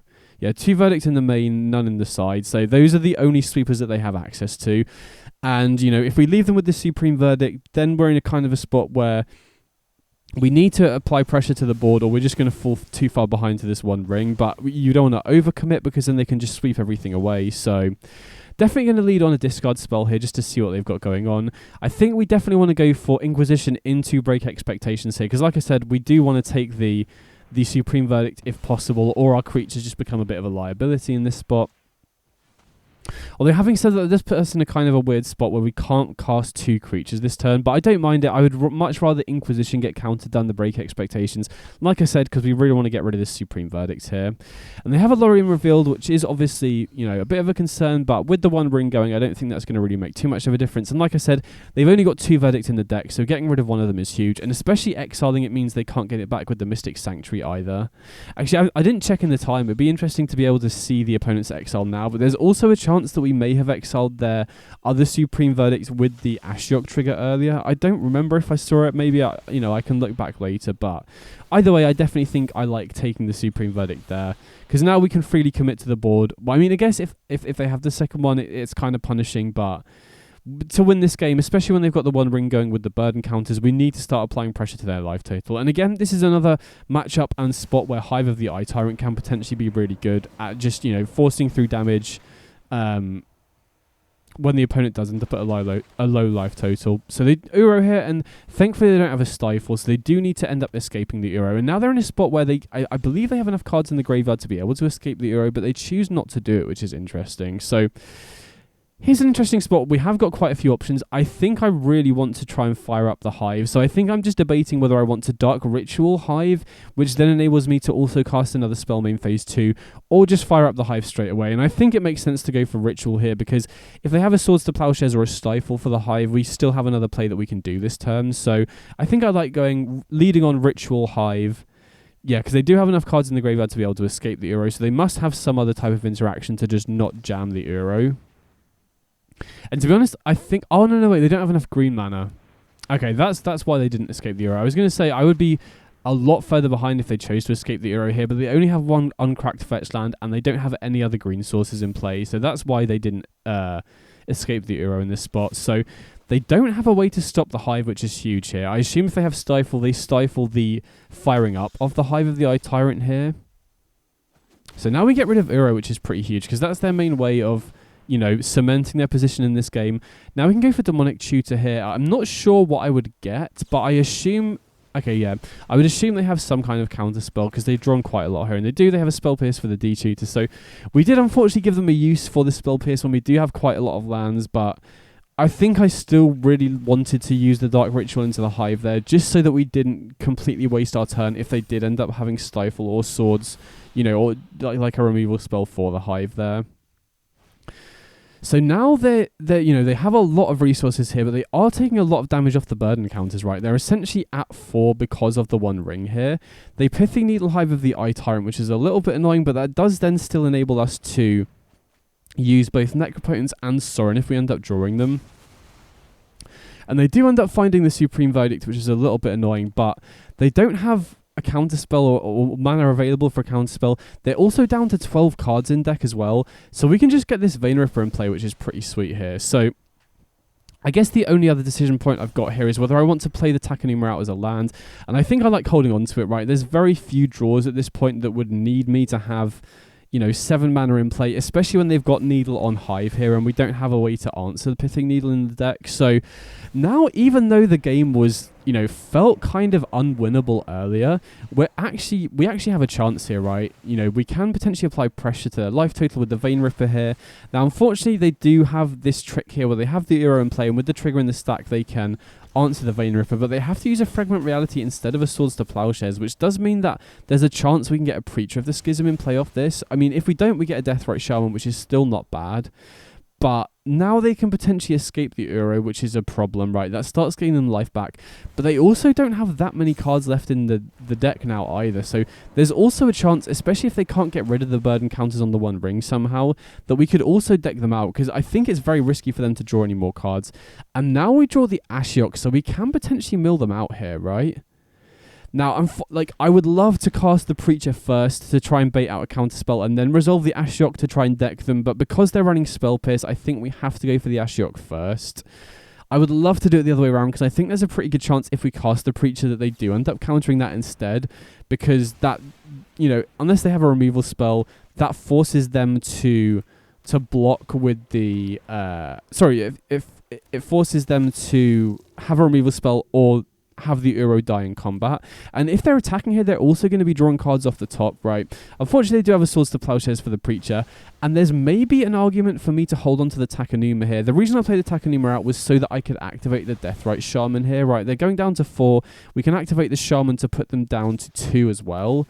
But they are going to be gaining life off the Uro, and I think the main way that we could potentially win this game now is by decking them out. So I think, looking back on it, it was probably correct to hold on to the Takenuma here and just use the Takenuma to try and find another threat if they end up killing the Deathrite Shaman. Because now we're dead if they have a removal spell, right? If we don't draw another creature off the top and they have a removal spell, we are just dead to them attacking with the Uro here. Whereas if we keep the Takenuma in hand, we can Takenuma back another creature like a Preacher, for example, and just put that into play. And they do have a Leyline Binding for the Deathrite Shaman. The other thing is if they didn't have a removal spell for the Shaman, we also potentially just win this turn, right? Because they're taking 4 from the Bird Encounter and then taking 2 off the Deathrite Shaman. So I can definitely see the arguments the other way around. If they don't have a removal spell, we can win off the Shaman by playing the Takenuma. If they do have a removal spell, then we can potentially get another creature off the Takenuma and just keep it in play to block. So looking back on it now, I mean, obviously from how things panned out, it would have been better to hold the Takenuma, but I think on balance it probably would have been better to do that anyway, because for them to attack with they're drawing cards, they couldn't end up decking out. So unfortunately we ended up losing that, but the fact we actually had a chance in this game where we missed our third land drop for so long is, was a big surprise to me in the moment. Okay, so going into round 6, which is the last round of Swiss, I'm currently obviously 3-2, but I'm in 10th place, so my breakers are pretty good, and I know that 3 players will get in, like a third of the players who are on 4-2 will make it into top 8, and so if I do well in this game, especially if I end up going 2-0, I've got a very real chance of getting top 8 because my breakers are pretty good. And so opponent is on Grixis Lurrus, which is basically a deck with Bowmasters, Snapcaster Mage, Ragavan, and a bunch of interaction. And this hand on the draw, I'm pretty happy to keep. Right, we've got early interaction, we've got Fatal Push if they do have a Ragavan on turn 1, we've got Break Expectations to hopefully get rid of a counter spell in order to resolve this Necro on turn 3. We also have the Polluted Delta, which can help us surveil towards the third land if we need to as well. So definitely couldn't keep that first hand, but this hand definitely has a decent plan for sure.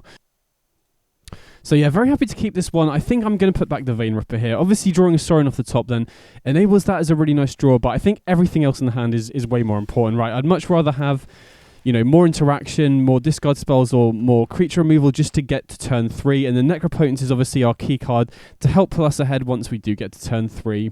So we don't break expectations here, and the opponent has Ransom, Snapcaster Mage, Bowmasters.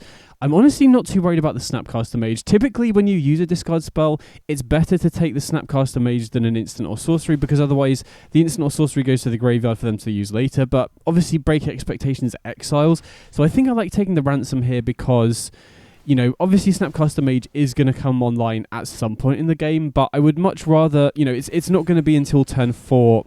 Or, maybe turn 3 if they have a Brainstorm, but turn 4 at the earliest usually. So I think I'm happy taking the Ransom here, because then they're just kind of left with creatures, which plays into our Fatal Push here.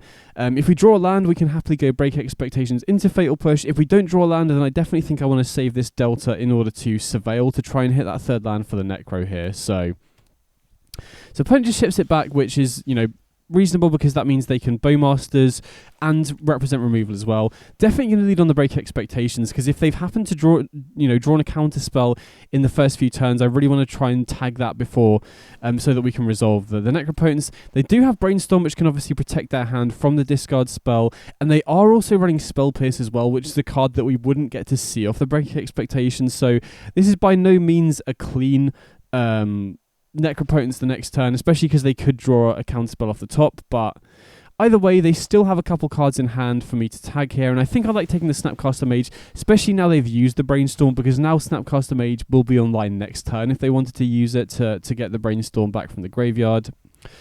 And so I still like my spot here. I am a little bit worried about a counterspell going into the Necropotence turn, obviously, but now we've drawn Preacher, we do have another reasonable card that we can play, and because they've used Brainstorm instead of the Bowmasters, they haven't got any creatures in play, so we're not really under any pressure at all, which is nice for our life total, especially when we do want to try and pull ahead with Necropotence here. So interestingly, the opponent chooses not to crack their fetch. I guess that means that they put something important on top with Brainstorm, which makes sense. So they shock in the Watery Grave, and they cast a Gingerbrute here, which is interesting. So normally Gingerbrute you don't really care about, right? It's only going to be dealing you 1 damage per turn. But I think in this spot, when I do want to go for Necropotence next turn, I do want to use the Fatal Push here, because we're going to be tapped out for next turn, right? Because we're either going to be casting Necropotence or Preach with the Schism, depending on what the opponent does. And, they don't have that many creatures in the deck that we want to be able to hit. They don't have Lurrus in hand, so we don't really need to worry about that. And so I like using Push just to be efficient with our mana, and also to get it off the battlefield, right? If we let it stay in play, they can potentially just keep hitting us for 1 every turn, because they can give it unblockable, which then makes Necropotence worse when we get it online. So here, because they're running Spell Pierce, I'm going to lead on Preacher first.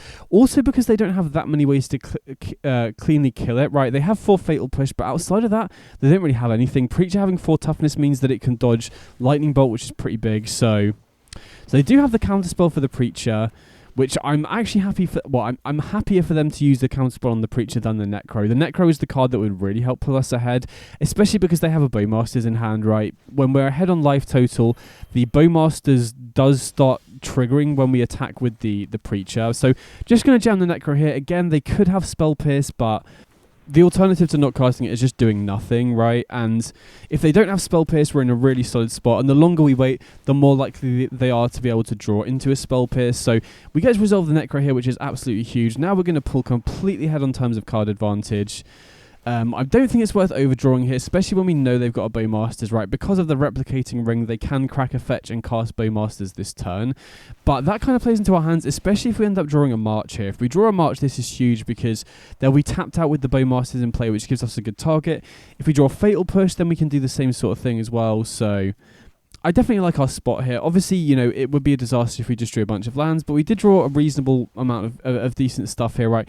Deathrite Shaman is particularly good against Bowmasters because it can just block both the Bowmasters and the token itself as well. But they end up using the Mystic Sanctuary, which I guess they still have black mana off the replicating ring to cast the Bowmasters here. They put a counter spell on top, but we already have the discard spell here. So I think my plan with this hand is to obviously untap, use the Inquisition to try and get rid of the counterspell before, cast the Deathrite Shaman, and then, you know, potentially set up to hardcast the Vein Ripper in the next, or not next turn, but the following turn. But yeah, obviously we do need to be wary of Bolt in this spot. You know, we are taking damage off the fetch land, we're taking damage off the Bowmasters as well.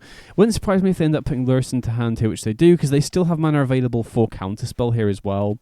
And the last card is a fetch land, so we don't need to worry about Bolt here necessarily. So I'm going to go for Inquisition here, and I think they're basically forced to Counterspell, or they're just completely out of gas, because if they let this Inquisition resolve, even with these Vein Rippers here, I'm happily going to take the Lurrus here, because that is the card that is going to help them.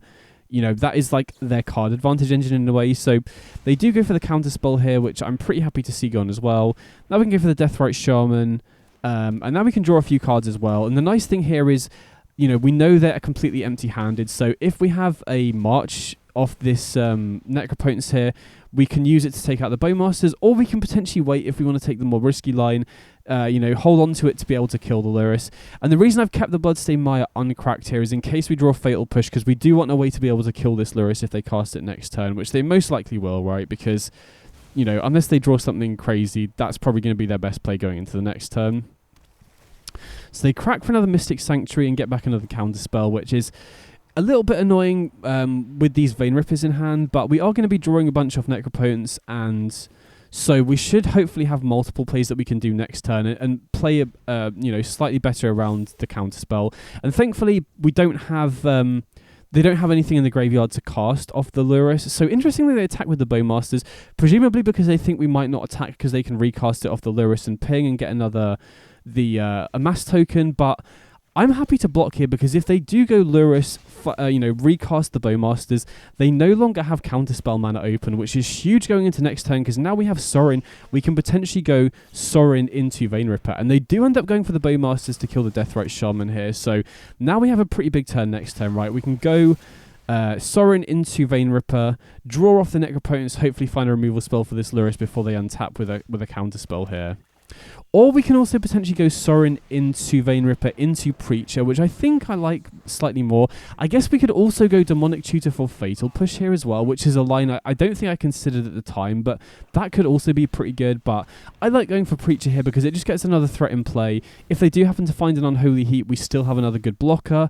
You know, Preacher works very, very well with the Sorin, especially when we're behind on life total, because we can attack, make a 1-1, and then start using the Sorin's Lightning Helix ability. So playing top decks of Brainstorm, which is obviously a very good draw for them.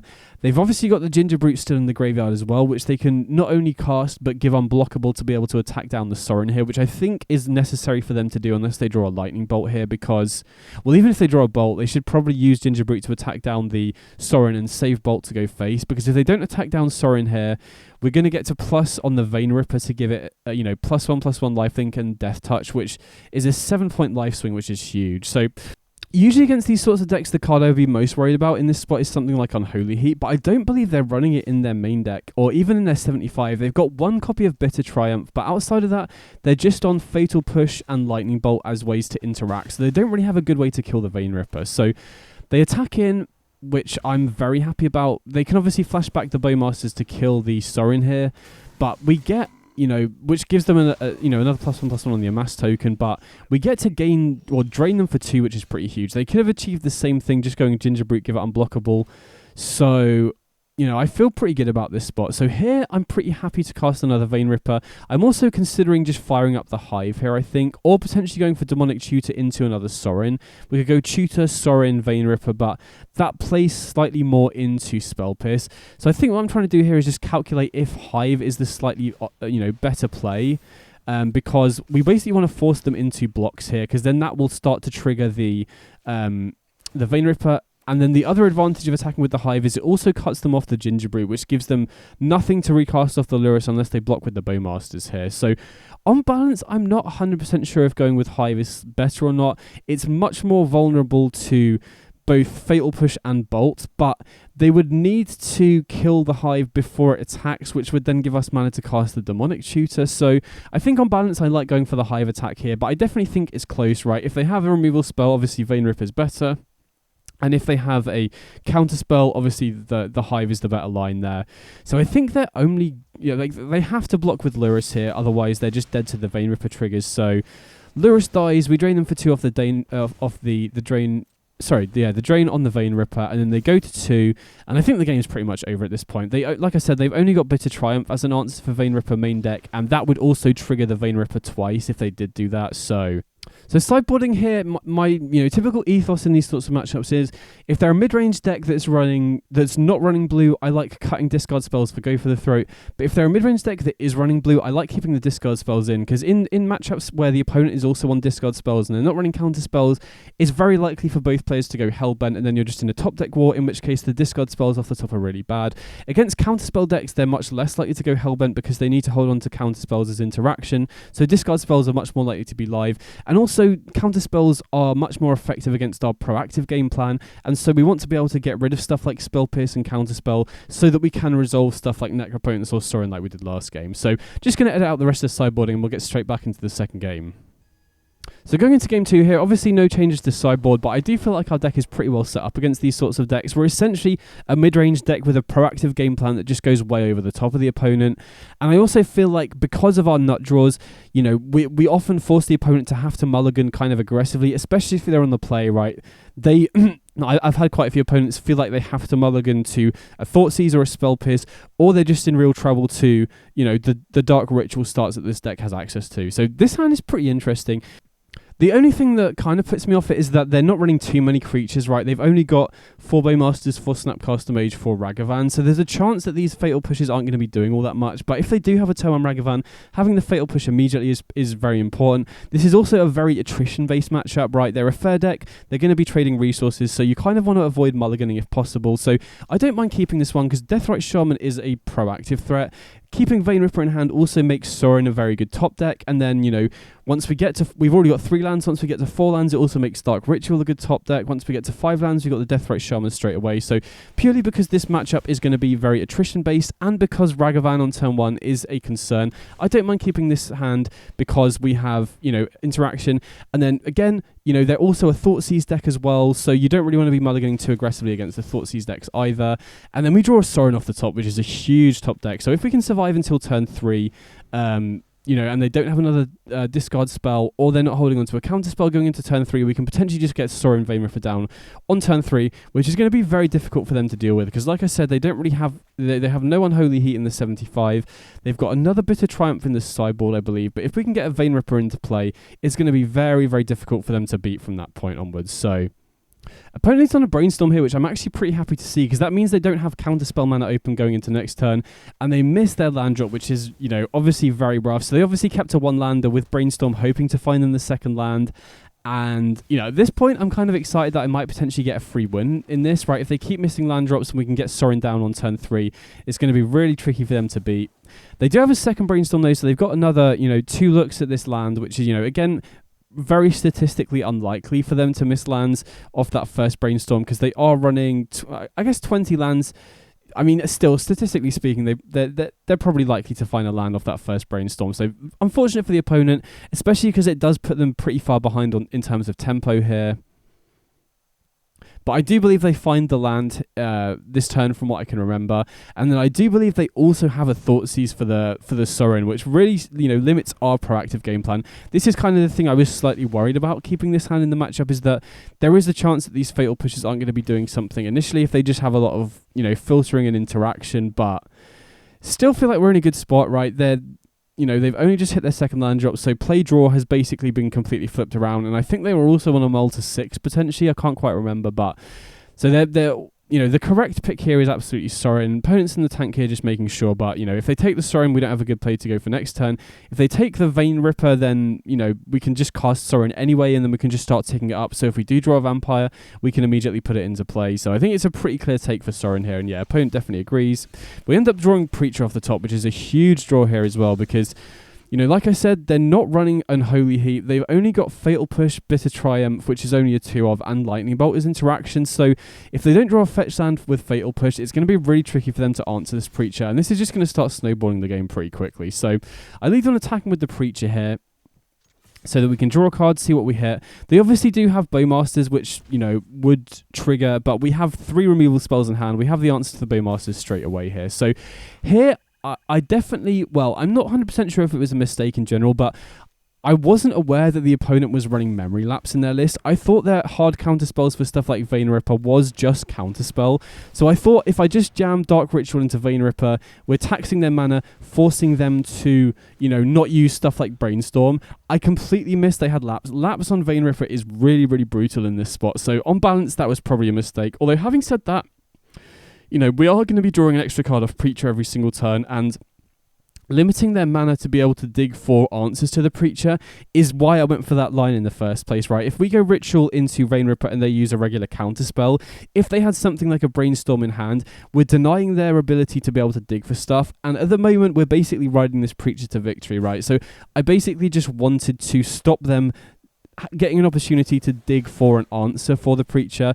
Okay, they had a dig through time, so actually thinking about it, if we hadn't jammed the Ritual into the Vein Ripper, there's a chance they go dig through time during their turn, which then gets them slightly closer to being able to find something like Fetch Land into Fatal Push, which stops the Preacher. So even with knowledge of the lapse, I still think there's a good argument for just jamming it to try and tax the opponent's removals so that it takes them longer to find a Preacher, because every single turn that goes by, they don't find an answer for this Preacher.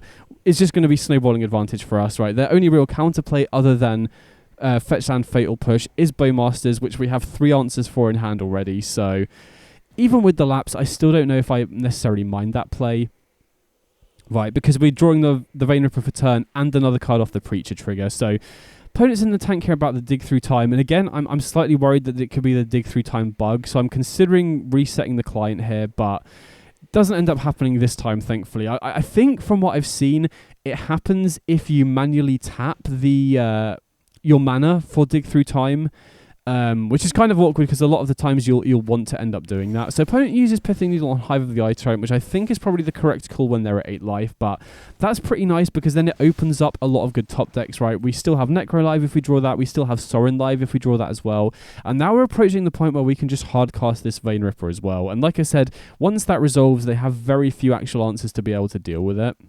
No fetch land again, so unless they have Bitter Triumph, we're going to get another card draw off the Preacher here. So Preacher really did just solo this game. This should hopefully highlight how good this card is in these kind of grindy matchups at just pulling you ahead and being really hard to answer cleanly. So opponent goes for Bowmasters here. They probably should have done it in response to the draw trigger, but I guess they figured that if they do it now, I'm less likely to use a removal spell on it, right? If they do it in response to the draw, I'm basically forced to Fatal Push it. So if they wanted me to not kill the Bowmasters, that is actually probably the correct time to do it. So here we're going to go for Inquisition. They're obviously not running green, so we don't have to worry about Veil of Summer or anything like that. They could still have counter spells though, obviously. And then they do counterspell the discard spell, but now we get Deathrite Shaman in play, which again is another way that we're applying pressure to the opponent's life total. And then again, we could use March here, but I think I'd like going for the Fatal Push now while the shields are down, take out the Bowmasters, and then since we don't have a way to trigger Revolt, I like holding onto the March here in case it gets to a point where they end up casting the Lurrus, right? Because then we can use the March for just X=2 to kill Lurrus without needing a way to trigger Revolt for this other Fatal Push. So even though March would have been more mana efficient and also gain us a bit of life back, I do think it's probably correct when we don't have a fetch land to go for Fatal Push there instead. But yeah, either way, I feel really good about this spot. Obviously, it definitely helped this game that the opponent did miss land drops like very early on, but I still think this matchup is definitely favoured for us, especially because if we ever do get Vein Ripper in play, without Unholy Heat, they have very, very few ways of dealing with it efficiently. So opponents in the tank here, but yeah, we've got a lot of options. Even with Needle naming Hive, we've got Deathrite Shaman that can deal 2. We've got Preacher that's been drawing us cards every single turn. If we can find our 6th land, then we can cast the Vein Ripper. Even if we can't find the 6th land, if they don't kill the Deathrite Shaman, we can obviously use that to make mana to cast the Vein Ripper. So cast the Mystic Sanctuary, putting Counterspell on top, but I don't really think that does all too much unless they have a way to counter the Vein Ripper this turn. And I also think it's probably correct to just use the Deathrite Shaman to deal 2, even if it delays us casting Vein Ripper for a turn or 2, because if they don't then have a way to kill the Deathrite Shaman, we just win the next turn anyway, right? So we draw another Inquisition off the Preacher, so we're going to snap that off just to see what the opponent has in their hand. I assume they have something, or they probably would have put Lurrus into hand, because they can potentially get that down as a blocker, which can, gain them a bit of life, slow our clock down a little bit. But yeah, I definitely think it's probably correct to just use the Deathrite Shaman to deal 2, just put them on a clock here. So Sauron's Ransom, this is an interesting one for sure, because Snapcaster Mage does buy them another turn, potentially, right? Because the other cards are going to be going to the graveyard if they do pick the Snapcaster Mage here. And if they put Fatal Push to the graveyard, that does give them a way to kill my creature. So I'm not sure I actually did the piles correctly here. I think... Although having said that, if you put Fatal Push and Snapcaster Mage together, they can go push Snapcaster Push again. So I'm not 100% sure. Let me know in the comments what you think the best configuration of piles was. Again, I was pretty tired when I was playing this. So I probably didn't do that pile too optimally, but I think it's not too bad, right? I don't mind putting it like that because... Although they end up binning the Snapcaster Mage, which is pretty interesting. I guess they feel like they needed to find a removal spell here, which is correct, right? They need to kill the Deathrite Shaman, or we just, if we get to untap with it, we just deal another 2 off the Deathrite Shaman trigger. So here they basically need to kill the Shaman here and then find a way to kill the Preacher. So that would be fetch land into Snapcaster Mage into Fatal Push, or fetch land into Fatal Push, I believe, or I guess Bitter Triumph as well, but they'd also need to discard a card to take out the Preacher that way. So the other thing is as well that the pile that I gave them potentially allows them to fizzle the Inquisition if they just have lands here, right? Because they can kill the Deathrite Shaman and then brainstorm away this stuff with Inquisition. So I remember in the moment feeling like I probably got the piles incorrectly in this one. So we're definitely going to take the Snapcaster Mage here for sure, because that's one of their outs to this scenario, right? They could go fetch land, Snapcaster Mage, Fatal Push here. They do find another Brainstorm off the top, which gives them 3 more looks at outs to the Preacher here. So I guess actually with Snapcaster Mage, you don't even necessarily need to find a fetch land, right? Because you can go flash in the Snapcaster Mage, target the Fatal Push, chump block the Preacher, and then Fatal Push the Preacher. And even if I use my Fatal Push to kill the Snapcaster Mage, that will trigger Revolt for them, which then enables them to kill my Preacher anyway. They do find a fetch land, and they choose not to put Lurrus in hand here, I believe, which is a pretty big red flag for me, right? That pretty heavily signifies that they have something here. We do draw another land off the top, though, which is huge. So now, regardless of what happens, we can just cast Vein Ripper. So they cast the Snapcaster Mage pre-combat here, which I think makes sense, because that gives me the most opportunity to make a mistake. Because if I preemptively kill the Snapcaster Mage here, they can then kill... I guess they've got the fetch land anyway, so it doesn't really matter. But even if they didn't have the fetch land, I think I like them going Snapcaster Mage earlier here, because then that could bait me into firing off my Fatal Push too early, which then would deny me a draw trigger off the Preacher. But regardless, we drew the land here, so we can just crack a fetch, cast the Vein Ripper, and then they have basically no outs, right? We just end up winning the game here. So that one felt pretty good, and we made it into the top 8. So unfortunately, I've just gone to add commentary to the top 8 match, but the recording is corrupted, so I don't have the recording of the top 8 match, which kind of sucks because it was a really interesting match. So basically, the deck I was against was Dimir Control Show and Tell. So not Sultai, they're basically a control shell that was also running Show and Tell plus Omniscience. They weren't on a Traxxas, but they had, you know, a lot of counter spells, Sauron's Ransom, Fatal Push, which is really interesting. I was considering building a version very similar to that a little while back, but I do think that matchup is much more difficult than the regular Show and Tell variants, where we can just kind of rely on Roiling Vortex to get us there.